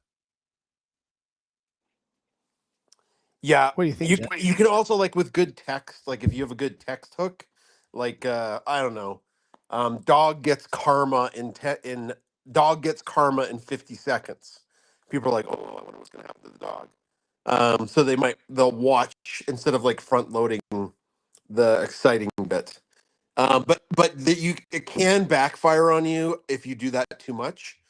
Like I do see it where like there's somebody's talking about like something that's happened and they're leading on the audience, like just drawing out the exciting thing that's going to come, like it's Yeah. hinted It's at in the coming. It's video, coming. It's coming. and they Stay with me. never Stay with me. and they never get to it, and then they say follow for part two, and so that video might have like a million views because it's really people are like, oh my god, what's going to happen, and then they never get to it, and then their follow for part two has a fraction of those because they've alienated the audience. So you do have to be careful about how you do that and how you get people's attention. Yeah, I totally agree. What about you, Bez? What's your take on all this? I know you're probably not making a lot of content, but what type of content do you enjoy consuming And what do you think the formula is there? Have you ever picked up on what you think that might be?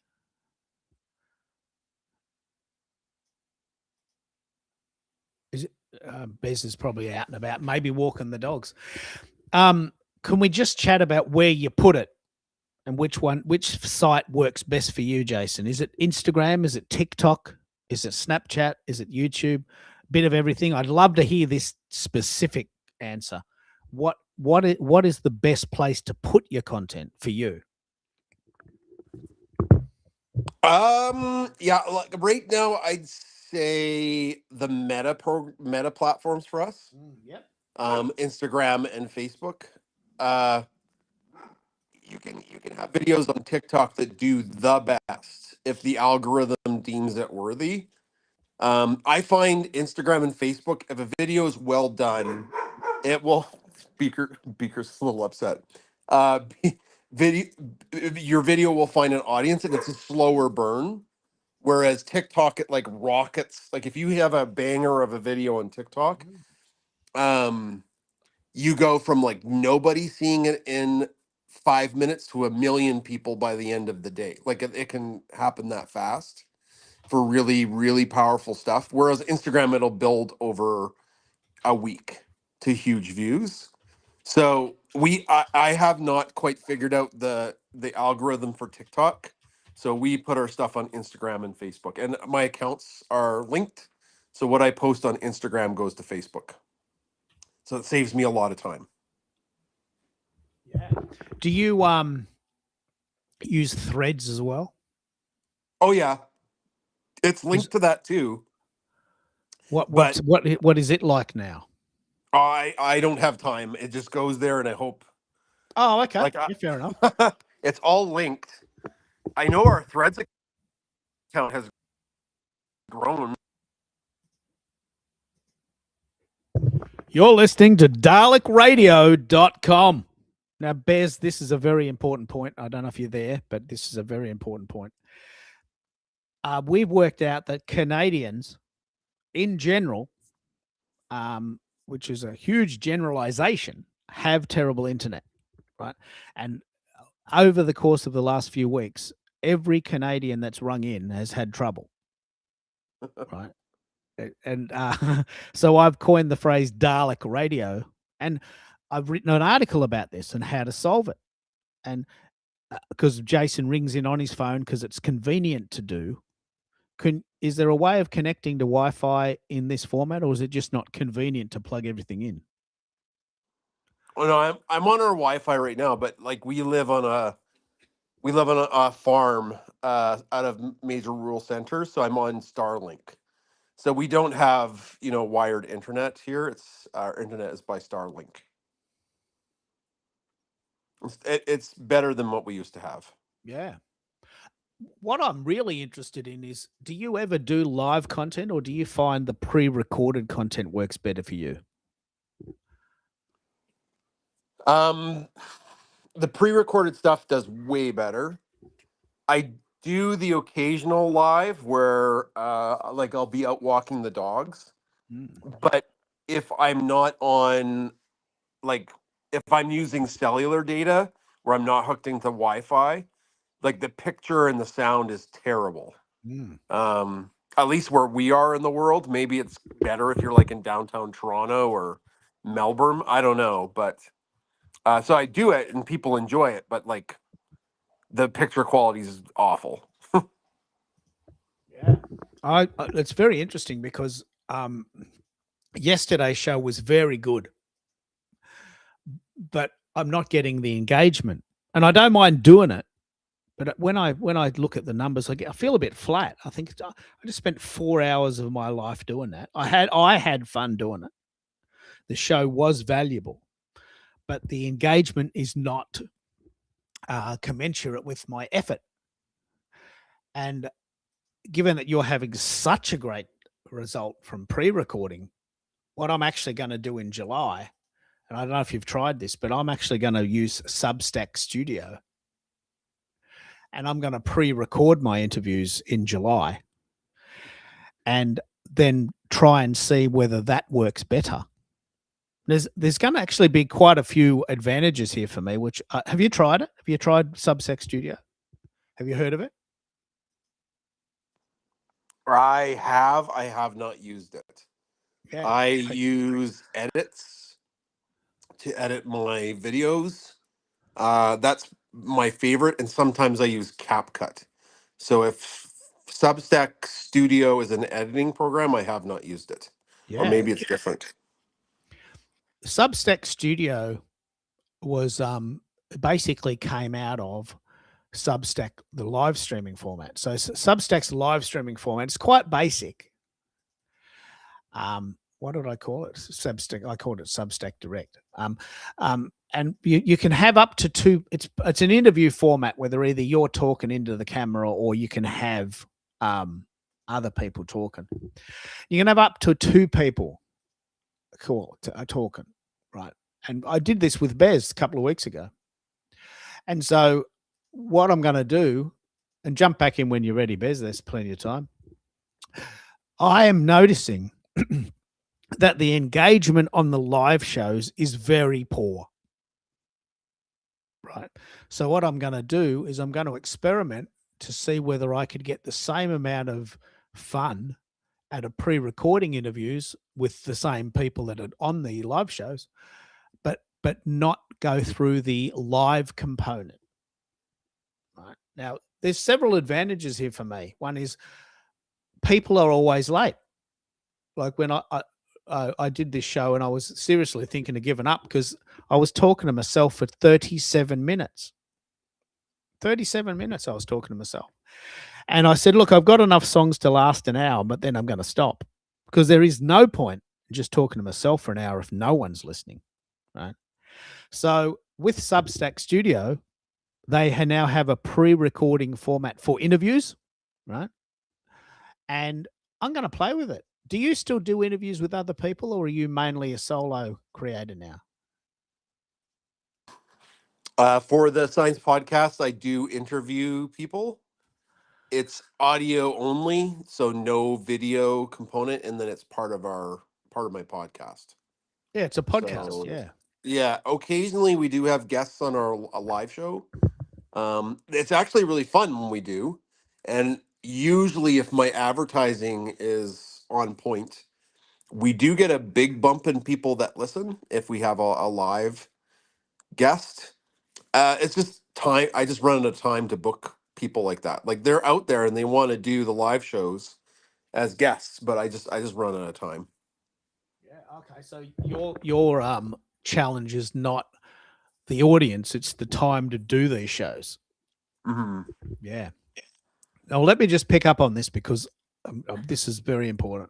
So we're talking about repurposing 30/30, and I've just noticed in my sort of ecosystem that the live shows get very, very, very little engagement, almost zero.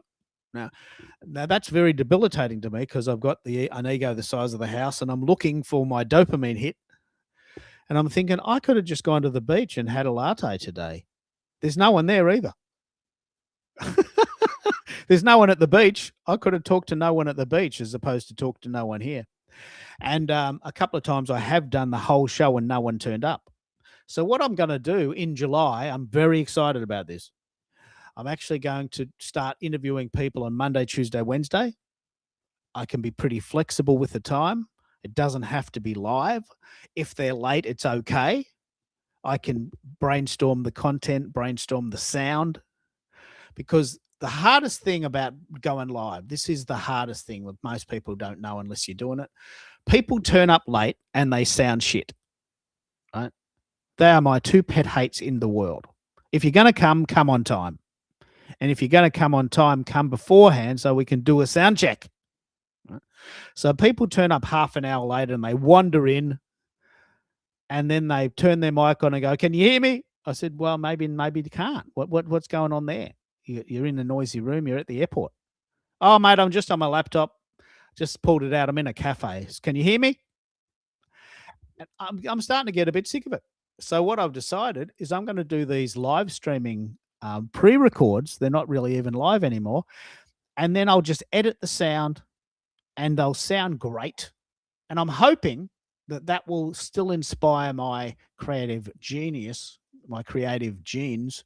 What do you think, Bez? Have you been playing with this? Have you heard? Do you think there's some value here? Are you back? Of course, I think there's value. Yeah, can you hear me? Hello? We can. Yeah, we can hear you. Hello?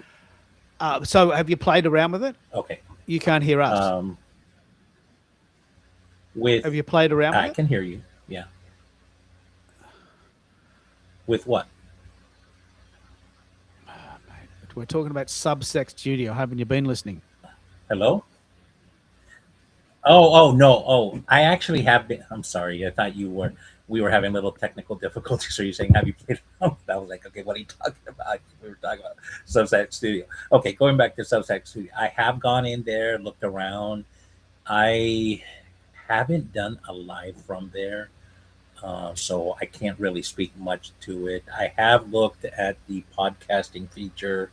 They do give you an RSS feed, and they will host the audio for you. So not too shabby of an opportunity. Okay, that's So, we'll talk about that in a minute. That's a really good idea. I don't do that, but I'll talk about that in a minute.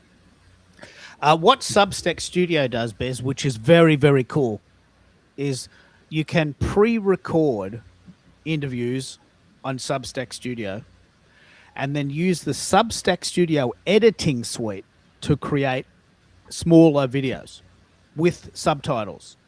Right now, Substack allows up to 5 minutes of video on a feed, on a note, right?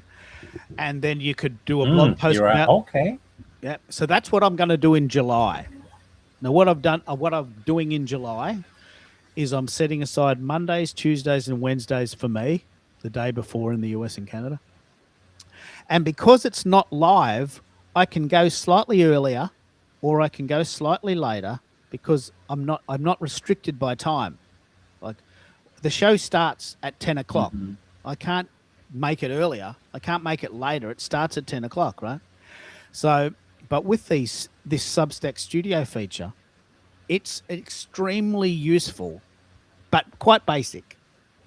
And I would be interested to know if anyone listening has heard of this and if you'd like to be interviewed on this.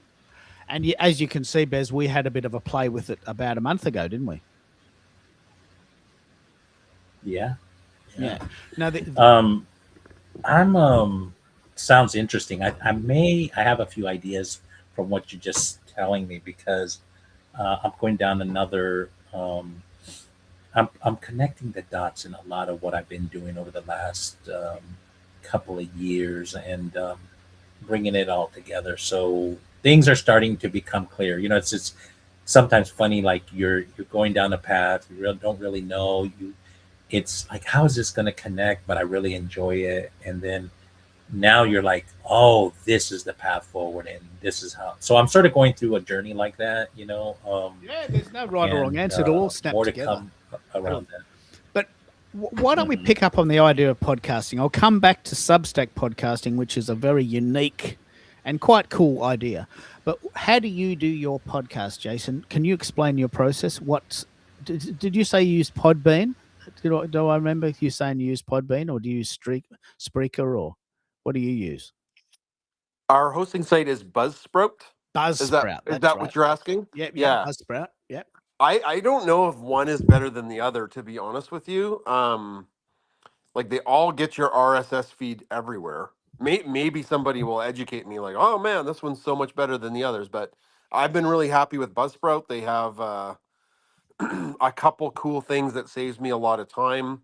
Um, like now, when you upload your podcast, they put it chapters in for you. They do the transcript for you for people who are hearing impaired. But the process is I use my wife and I do the podcast now. She's a co-host with me, and it's been way more fun doing that than when I was doing it by myself. So we banter back and forth, and we talk about two like science news items. One about general science and the other about pet research, like something going on with dogs, cats, and pets. Usually we use Zencaster for that because we're in different rooms. And then I run the recording now through Descript because that has saved hours of my life. Because Descript will find your ums and ahs and take those out, like you're Yeah, stuttering. And then automatically. yeah, and then also like pauses. So if there's more than a 1 second pause, it will shave that all off. And I used to have to do that all manually, or lip smacking. I'm bad with lip smacking. Oh You know, like wow. you're like, you go to say something and you got that little click. Yeah. So the Descript takes that out, and then I export that, and that goes into Audacity, and I only use Audacity to just like compile all the different audio files because it's free. Yeah. Well, I'm already paying for Descript. I'm not going to pay for. I know like a lot of people use like an Adobe thing for their podcast, and that's expensive. But I'm sure it's better than Audacity. But Audacity does the job for me. Yeah. Look, let's pick up. This is an extremely good reference point to repurposing. So, have you noticed either Apple or Spotify or others working better than each other, or do you take the time to look at that, or do you just send them to everything and let it do its thing? Okay, there is one new podcasting site that has been really, really good for us. Oh man, I'm just blanking on what it is. It'll come. It'll come. But while we're waiting for that, do you want to talk about how Apple differs to Spotify? Are they similar? Are they vastly different?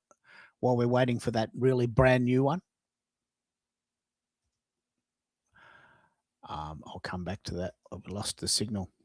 So what we've discovered there while we're waiting for Jason is he uses a site called Buzzsprout, which is there's a number of these. All you do is you record your podcast however you record them with whatever software you record them. We'll talk about this in a minute. And then you send that podcast to a site, in this case Buzzsprout, and it creates what's called an RSS feed, a really simple syndication. And then that RSS feed goes to Apple and Spotify and extra things, right? So while you're waiting there, Jason, what's your process? If what is your process currently, Bez, for creating those MP3s or WAV files? How do you do it? What do you think you might do? Well, I think I may right now that um, I'm I'm I got an Audacity that I could use, but I'm thinking of running this through Substack to see what it can provide. But I sort of like there's this tool I'm going to use called Convalin by Zakia. I'm going to start beta testing it tomorrow. Can you Yeah. explain to me what So that I does? really can't wait. Can you explain to me what that does? I still can't get my head around what it does. Okay, so it's not just a podcast, it's a conversation and it's all audio.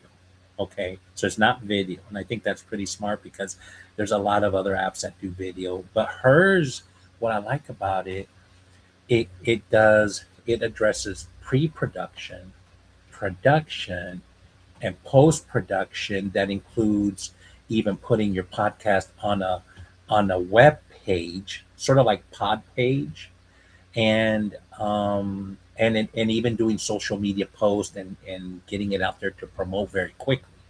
So it is also like, let's say it'll go do the research on the speaker, and then while you're in conversation, it'll say, instead of like someone's in your ear, like in the where they say, well, say this, say that, or on the screen it pops up and it's obtrusive, it'll discreetly pop up and say, hey, you should tie this in.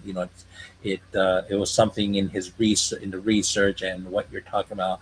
It's a good pivot. So I mean, it is amazing, and I'm going to start beta testing it on tomorrow. I go into the beta test group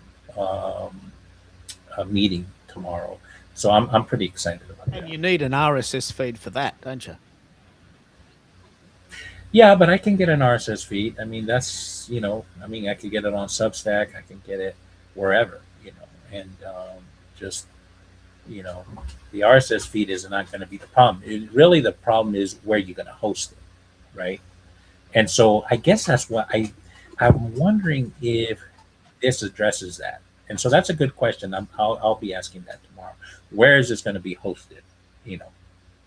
Yeah, the thing I love about all these new sites is there's two parts to this. One is I love trying new things, but second of all, I love Mhm, comparing things.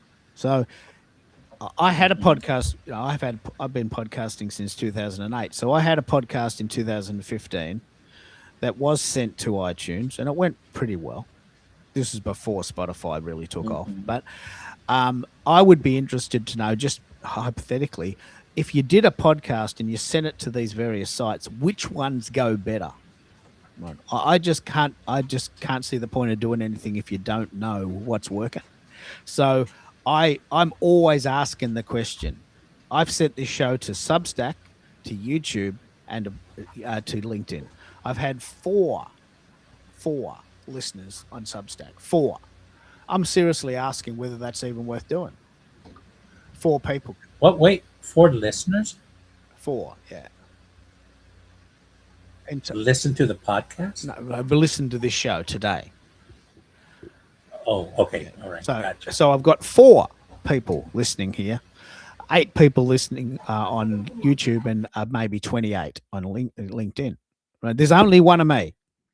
You know, I've got to be very conscious with my energy because it's very finite. Creative energy is very finite. So if, for instance, I had a podcast and you used something like Buzzsprout, then it doesn't really matter if these obscure sites don't work because it's included in the package anyway, isn't it? Like you send it to iTunes and Spotify and they go well. And then there's 16 other ones that don't go so well, but it doesn't take you any time because they're doing it. But you're paying them for that. So what I'd love to know, and I don't know if you know this yet because I don't know. Do you know anything about how the podcasting format works on Substack? Me, I okay. So they will provide you the RSS feed, um, and they will also host it. That's another big thing a lot of people don't understand is that hosting is a cost. Like, Yeah, that's a cost. um, yeah, Jason gets it, uses Buzzsprout. Now, Buzzsprout has more analytics, so a lot of people like that. But what's going on in the podcasting world is that um, platforms have their own specific analytics. Like Spotify has their own analytics, Apple has their own analytics, and then you have the hosting analytics. So you're going to get an overall of all of it, right? You're going to get one that's specific to Apple, and one that so different distribution stand, can do different things. So it's this whole thing is not straightforward. It can get confusing because now Apple has their own video format that they're trying to push. So does Spotify, and if on Spotify you use that, well, you really now don't have an RSS feed. It's video first, and then they pull the audio from the video, and it's really not an RSS feed anymore. So that's why some people are doing only audio because at least they own their RSS feed. And if Spotify or whoever else decides to kick them off their platform, well, they can still point people to a different host. Doesn't matter. No, but Doesn't let's play this out. This is very or important. distribute. This is very important, Bez. If you put your podcasts on Substack and you use the Substack RSS feed, if Substack goes away, you lose everything.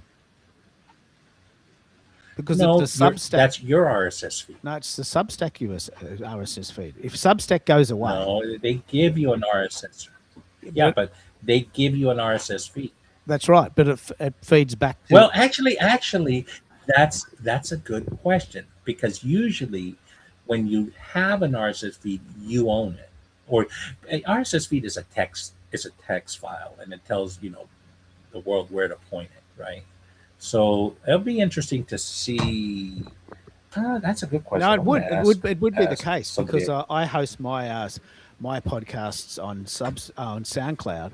So if SoundCloud goes away, I lose everything because But SoundCloud does not provide an RSS feed. I think you're right. I don't think they do. SoundCloud, yeah, it's a WAV file. Yeah. So for instance, if you use something like Buzzsprout, which you're paying for, they are less likely to disappear, although they could, because they are making Right. their income from giving you an RSS feed. I mean, if they went away, it would just simply be that they'd go bankrupt. But if Buzzsprout is hosting the RSS feed and they disappear, you've got nothing except all of your files on your own C drive. So this misnomer that you own your RSS feed is a bit of bullshit, really, because if Buzzsprout goes away, you've got to load all your songs again, all your shows again on another provider, because the RSS feed only works through Buzzsprout. They're not likely to go away because they're a company, but they might. So there's a couple of these: Blueberry, Libsyn, Buzzsprout, Podbean. I think Billy uses Podbean. They're all the same. They're all competitors. It's like a car. I mean, I have a Mazda 3. If Mazda closed down as a company, I couldn't get my car service from them. I'd have to go and find a secondary provider. Jason, jump in if you've got any comments on this. Jason has found a brand new site that's going very, very well. But what I'm really interested in, Bez, is how do you load the podcasts onto a Substack? Do you just load a WAV file or load a you don't know?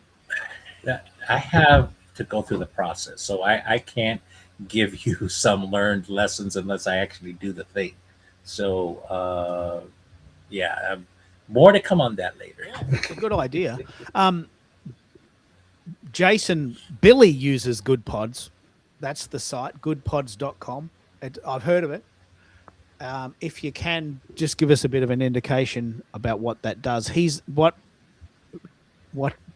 Jason is now saying is that Good Pods, which is a discovery platform, is a site, goodpods.com, where you can get your podcast discovered. Yeah, it's really good for small to medium sized podcasts. I don't think Good Pods is anywhere even close to as big as, say, Apple or Spotify. Like, I think they're a very small fish. But they have an algorithm based on the size of your podcast and then how many people are listening to it on Good Pods, and that shoots you forward. I'd have to check. I haven't checked in months, but our podcast was like in the top 100 on all of Good Pods, which was cool. So Good Pods is like a podcast library.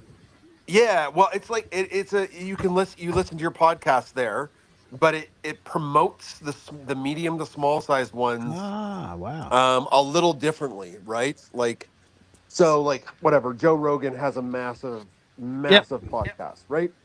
And he might have lots of people who listen on Good Pods, but the percentage of people who listen to them on Good Pods is low, so his podcast is algorithmically low. Yep. But as the engagement goes up, those ones get pushed forward. So for a time in science, our podcast was like number 2, which was awesome. Yeah. It was like right behind I don't know, this Haberman, I don't know, something. I forget the guy's name. I don't listen to his podcast, but he's he's got a very big science podcast. So we were like number 2. So we were punching way above our weight, and we got a lot of new listeners because of that. And so it's an app that works on both devices, yeah? Yeah, I love it. That's how I listen to I listen to podcasts on Good Pods. That's usually how I listen to them. Ah, yeah, So I I know Billy support- loves it. I know Billy loves it. So Good Pods is a podcast library. It's what's the word I'm looking for? It's agnostic in the sense that it doesn't matter where you put it. Otherwise, it's a library unto itself, and it'll grow over time. I have heard of it, and so it's the sort of place that people that love podcasts will find because they are looking for podcasts. Like they're not casual listeners. Good Pods is like a specialty site, isn't it? Yeah, if you like podcasts, you're going to go poking around there.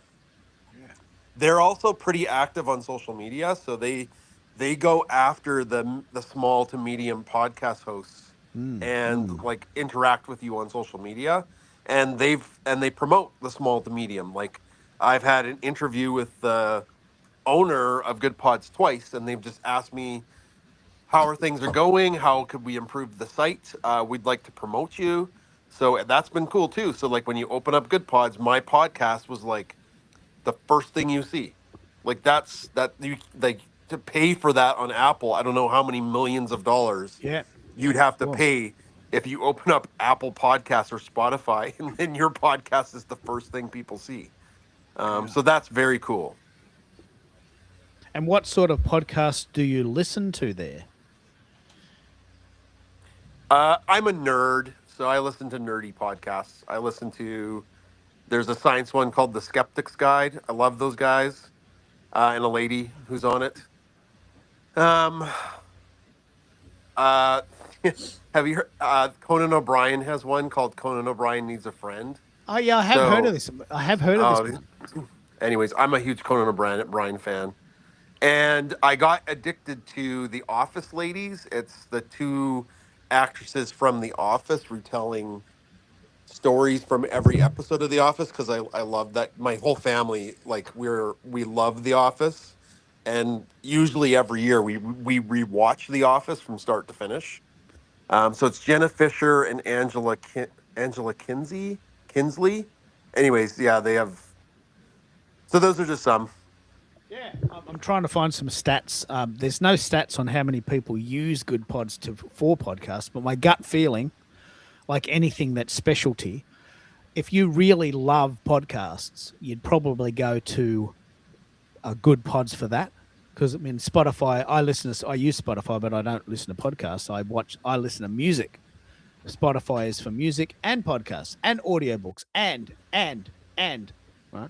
So, but if I was really into podcasts, I'd go to a specialty podcast platform. I think I would. Have you heard of this one, Bez?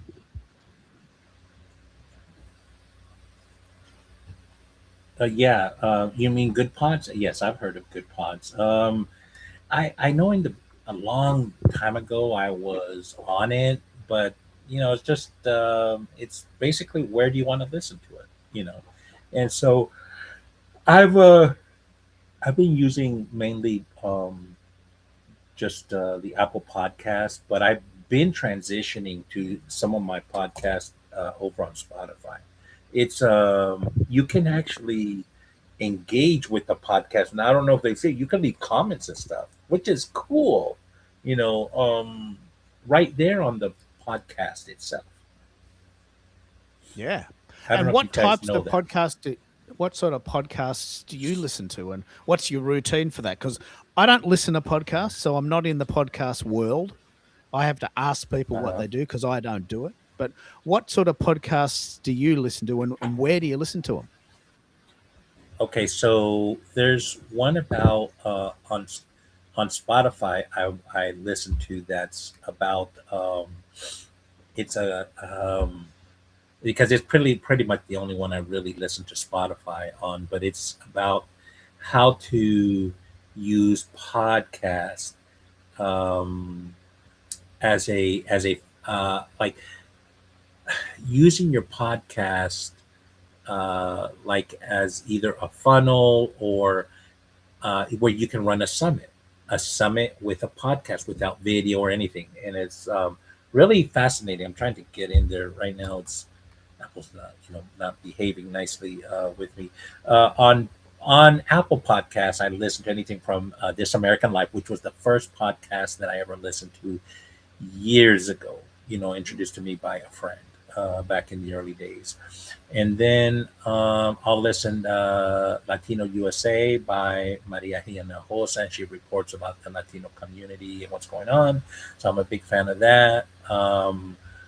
Uh, During I'm a big fan of supporting Latino podcasters, but those are only a few I listen to. Then I love to listen to business podcasts, specifically those that involve online marketing. Fascinates me, and Michael Stelzner has a one that's called the AI Explorer uh, under Social Media Examiner. Then Social Media Examiner has the social media one that I listen to as well. There's a few there. What else? I've had a few other creators on there, but I don't have time. The other way, I selective, so it's got to serve the purpose at that point. What I've really been doing a lot of is audibles, and that's amazing. Audio books. Yeah, Yeah. audiobooks. Yeah. So I've Never Eat Alone by Farazi. It's a 14-hour listen. It's amazing. It must be a thick book, but it talks about networking and just the whole ecosystem around that. And I'm a master networker, so I always like to learn. And this book, I learned some really great opportunities out there. Paint the picture. Where do you listen to them? Do you listen to them in the car? Do you get the train? Do you listen to them on a walk? What's your rhythm?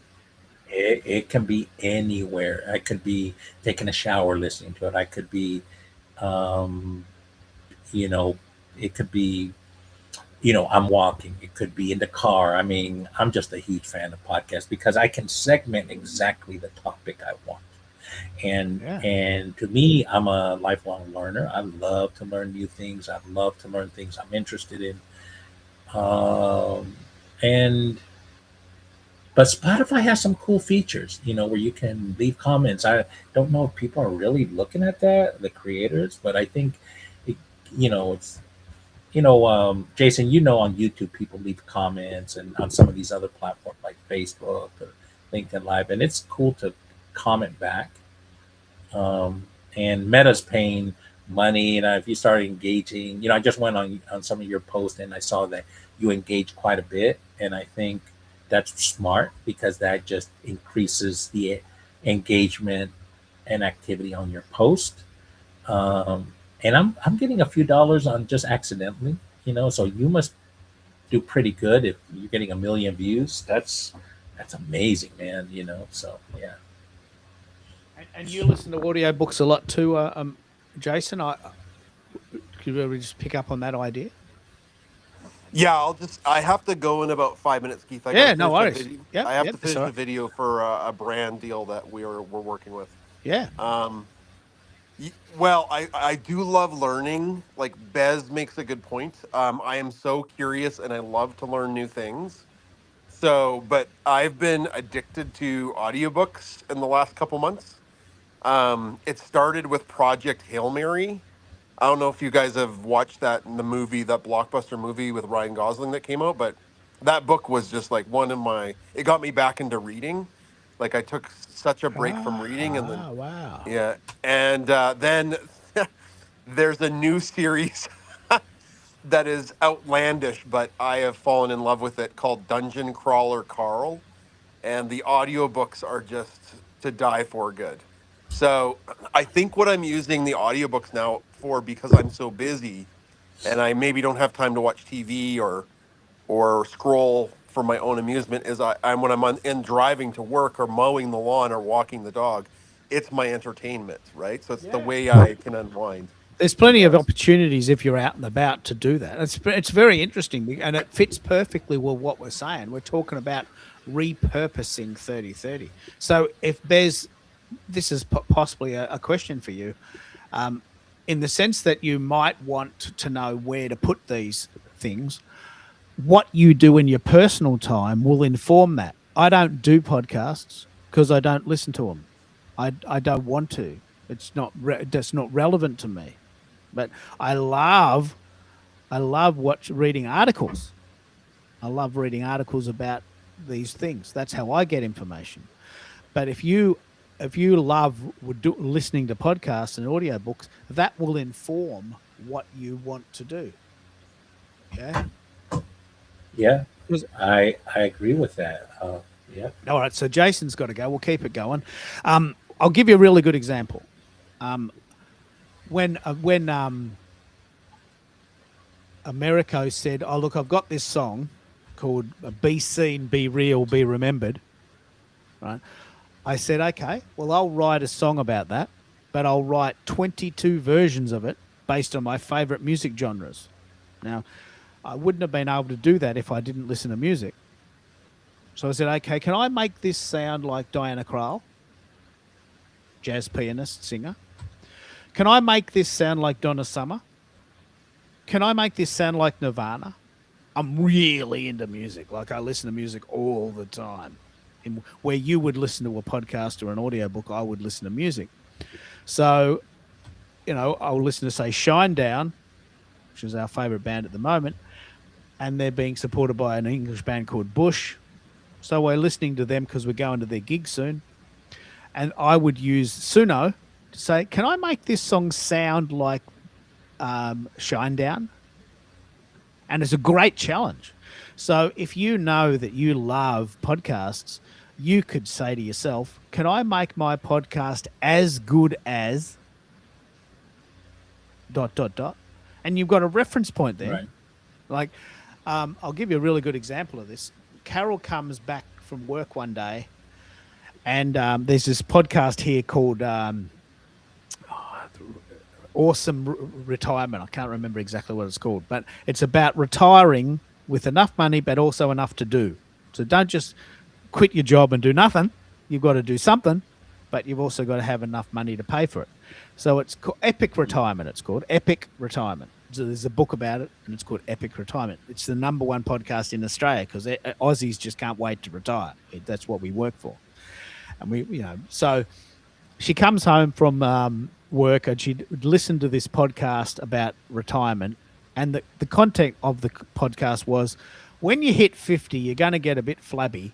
And here's 10 things you can do to stay fit. Right? So we're listening to this podcast, and Carol was listening to the content. I was listening to the sound. How did she get it so good? How did she make it sound so professional? How did she get that really deep sound out of that microphone she's using? Right? So suddenly that podcast became my template for how I wanted my shows to sound, because I had a reference point. So if you have a really strong love of audiobooks and podcasts, you will have a reference point to say, here's my podcast and here's Joe Rogan. What does it, forget how many listeners it's got. How does it sound? Is it good? Right? It's just a concept. You'll get to a level you don't need to improve it. Joe Rogan sounds this good. I sound this good. How do I get better? What is he doing? It's probably environment. There is definitely a hum in your environment. I'm definitely hearing it because it wasn't with Jason. I don't know what it is. There's this hum, like you're sort of talking underwater, like there's a gentle fountain in the background, like you're sitting near a waterfall. I don't know what it is. I don't know what it's hearing it. It's not important, but what I'm saying is, Yeah. when you have a reference, if you were going to do this as a podcast, that would be distracting. It's a very gentle, low hum, like you're sitting next to a waterfall.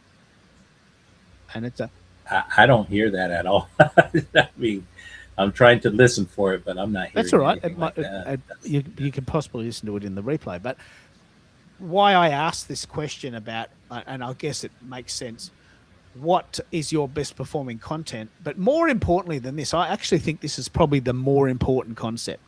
What inspires you? do you like Michael Stelzner has an excellent podcast, doesn't he? Like it's a really good model, isn't it? He interviews someone interesting. It sounds great. He's leading you to an event. It's a massive funnel. It's a mammoth example of a great podcast, isn't it? Right. So you could use that as a template. Let's see if we can make it sound that good. That's how I would do it if I was going to do one. I would pick Right. one and say, how do I make it sound that good? How do I make it look that good? Yeah. You know, something that I noticed. So he had interviewed a guest the other day, and their audio was horrible. It looks like they were using their laptop, and you could tell because Michael Stelzner has a nice setup, and hers, oh my goodness! I hope I'm not becoming a sound snob. It hurt my ears. It I was becoming a Keith. No, but it really wasn't. I'm Just amazed he didn't fix it up. yeah. I'm amazed he didn't fix it up. That surprised me too. Why didn't they equalize it or add some reverb to it? I was like, who pushed this out? This is trash. I mean, it was bad. There was a noticeable Wow. difference. Wow. I wonder. Mhm. I'd be fascinated to hear that and to see whether or not it affected their stats. But Well, maybe I'll find it and I'll share it with you, and you can tell me what you Yeah. think. a very simple way to fix that is this format. No, that's not it. Audacity is bloody brilliant, but I want to share this idea of templating. I just made that word up. When you see something you love, when you hear something you love, you have a reference point. I love metal. If I was going to join a band, I'd want the band to have a really good singer and a really good guitarist. Otherwise, I wouldn't join. Right? And I've said no to several bands because I just didn't play the music I liked. But there's this amazing show here. We talked a lot about this yesterday. There's this amazing show, and I don't know if you've heard of this idea, but there's an amazing show in Australia called The Gruen Transfer. And what they do is they pull apart ads. And they talk about branding and how you can. So I'm sort of doing what you're doing, but I'm doing it with TV. Right? This show is the best show I've ever seen my whole life. It's called The Gruen Transfer. What they do is they play an ad that's on the television, and they pull it apart. Good, the bad, and the ugly. What do you think? Well, it's pretty ordinary. Not bad. I reckon it'll work. Actually, geez, that's good. And there's 4 people on the panel, and they rate these ads. Right? And some of these ads are horrible, but they work. Like the Darth Vader ad from the Super Bowl. I don't know if you remember that, the Darth Vader ad from the Super Bowl.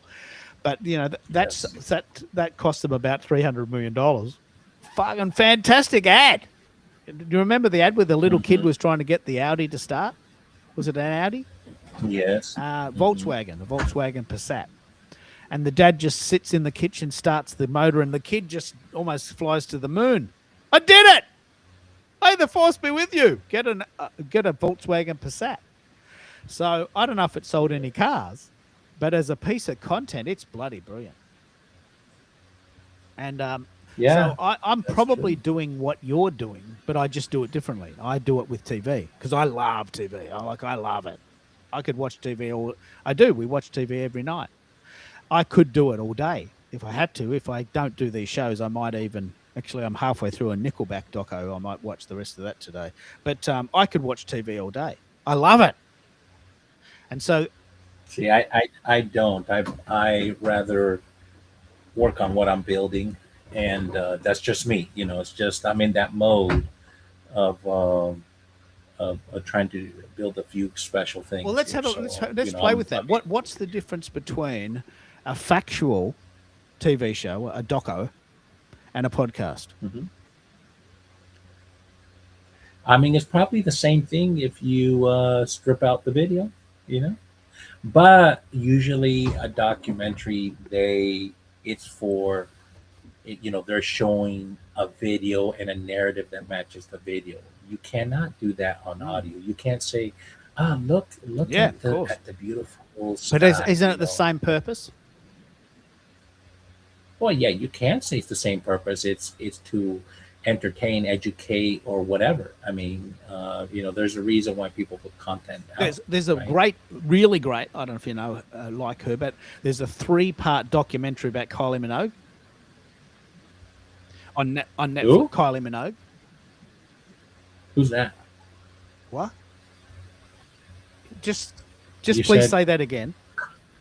Are you, No, I can oh, say the name again. I could. You said it so fast. I was like, oh, Kylie Minogue. am I- Kylie Minogue. Are you really saying? I want you to say it. I want these words to come out of your mouth. Who is Kylie Minogue? Do you want to say that? Yeah, who is Kylie Minogue? I don't know who she is. Are you really saying that?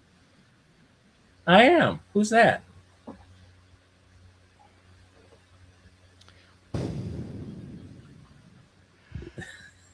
Are you real? No, Is she famous? Are you really saying that? Yeah. Well, who's Kylie Minogue? Oh my god. Kylie. How do you spell the last name?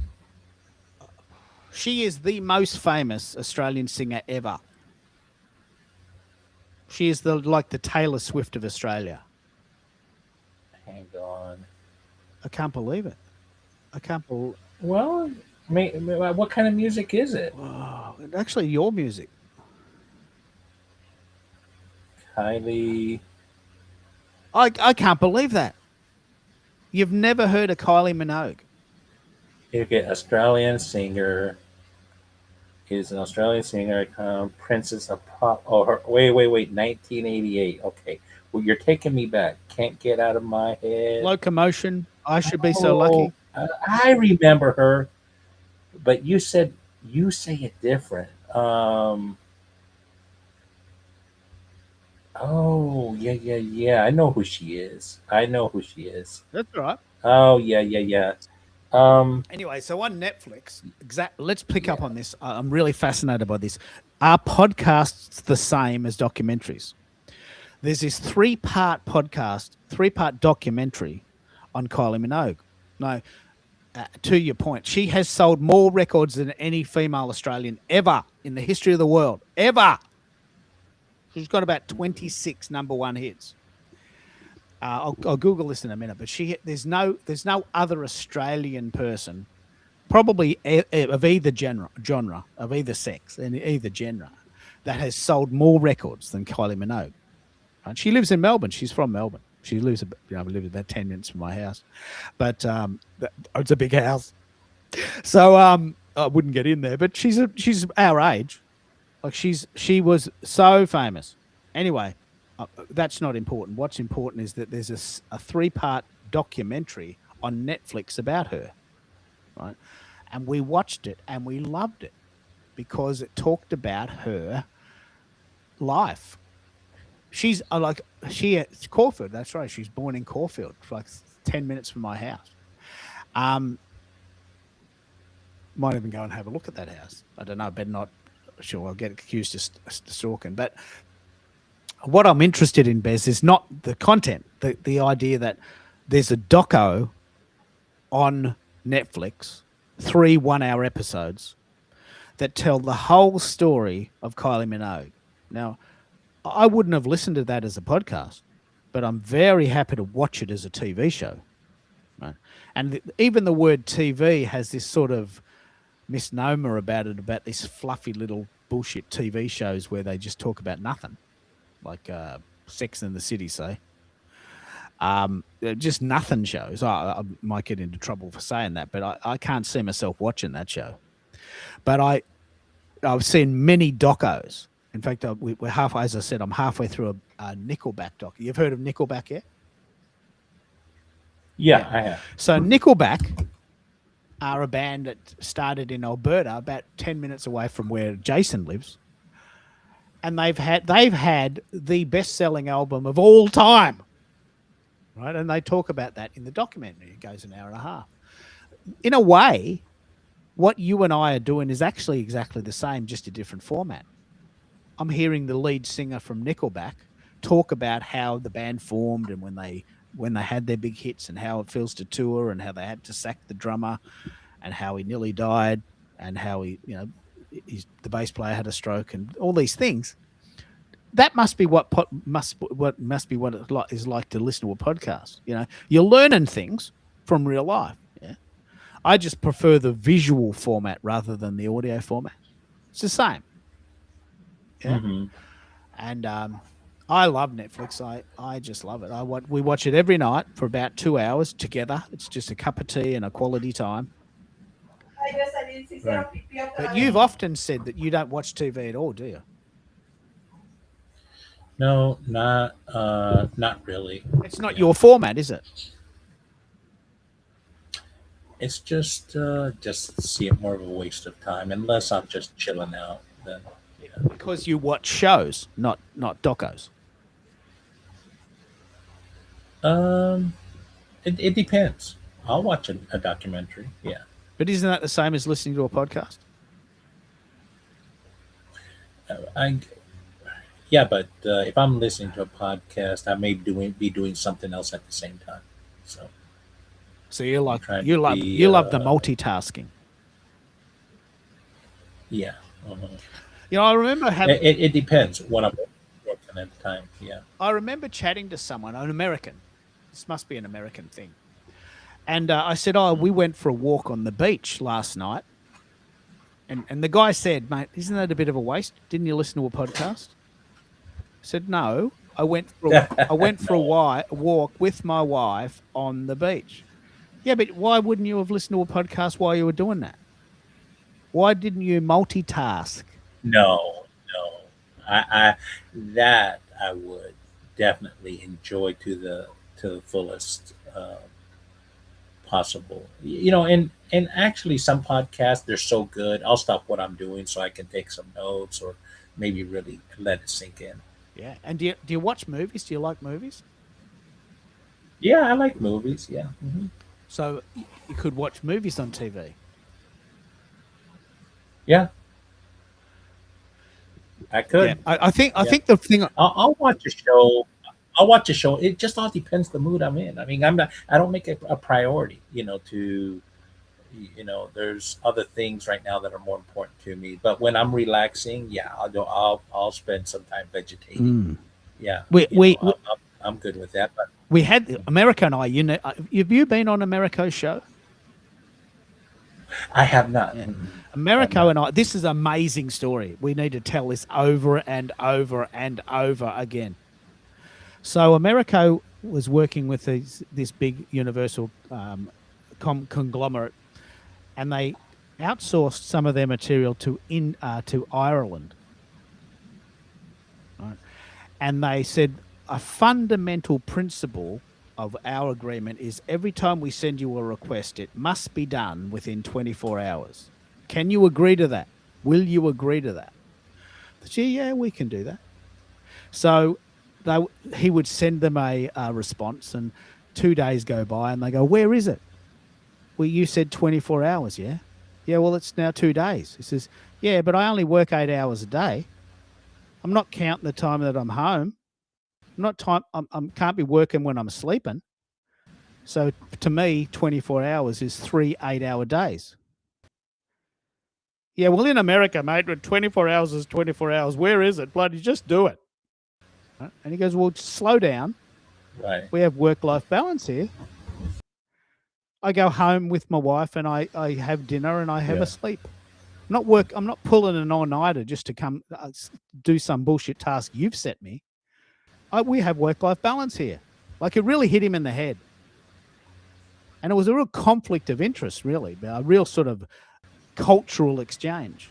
To me, 8 hours times 3 equals 24. I'll do it in 3 days. No. I mean 24 calendar hours. I give it to you at 10 o'clock today. I want it by 10 o'clock tomorrow. Well, that's not what we mean. Had a big fight. And Australians don't work that hard. We like to relax. And I'm always fascinated by this. I'm just fascinated by this. I'm just really fascinated by this, that, this obsession with working. Just amazing. Anyway, it must be getting pretty late for you. It's pretty late here, nearly 20 to 3. So we've been going 5 hours, Bess. Hello? And after half an hour, we've been going 5 hours. I was going to kill it after 30 minutes. Can you believe it? Okay. So what I'll do, is I'll end it with the I don't know if you've heard this theme song, but I prefer this one. I'm going to end it with the theme song, and then I'll let you get to bed. Must be close to midnight there, yeah? Must be close. It's So 10:41. I'm going I've to got play some the stuff theme. to do, but we can go. Yeah, you got some stuff. No, I reckon it's about time. I want to get some lunch. I got some tasks to do, but I'll play. This was about Repurpose 3030. Okay, go ahead. Yeah. And your task this week, Bez, if you choose to take it, is what is your best performing content? I want you to come back to me next week with this answer. Of all the content you've ever done, which one performed best?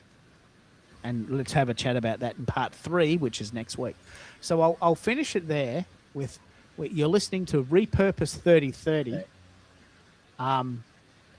The other particular question I was going to ask you, and I did a special graphic for this, is if I could wave a magic wand for you and have 30 pieces of content in a bucket or a bag, what would they be? Now, you don't have to answer that question today, but this is the question.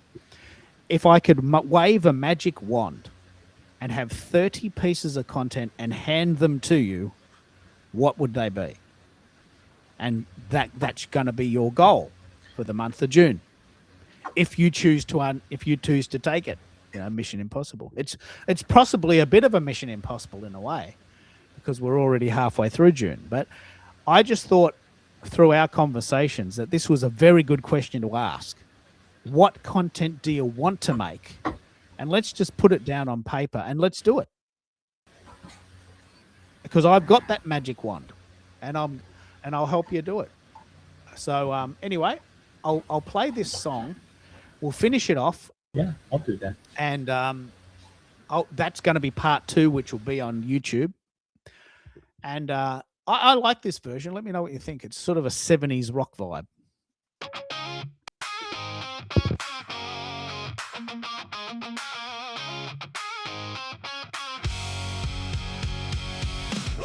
Repurpose 3030.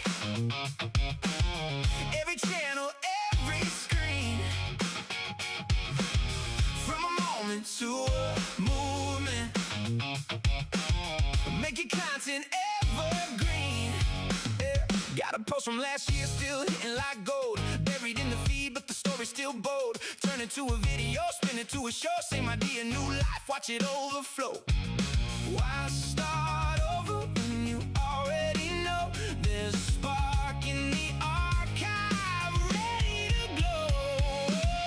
Repurpose 3030. Every channel, every screen.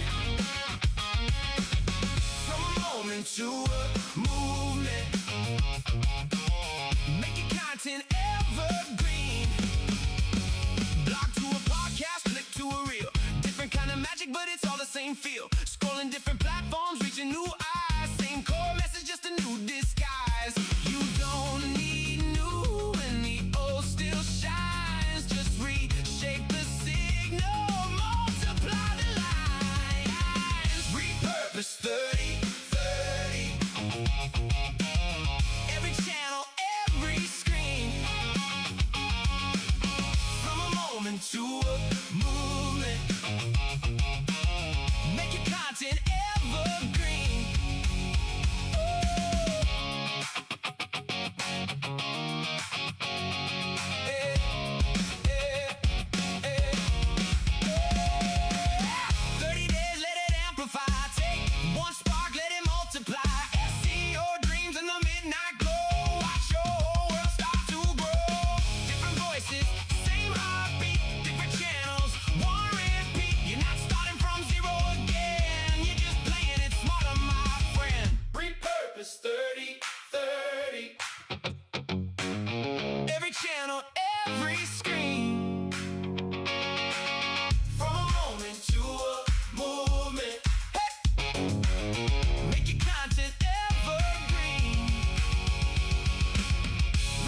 Repurpose 30.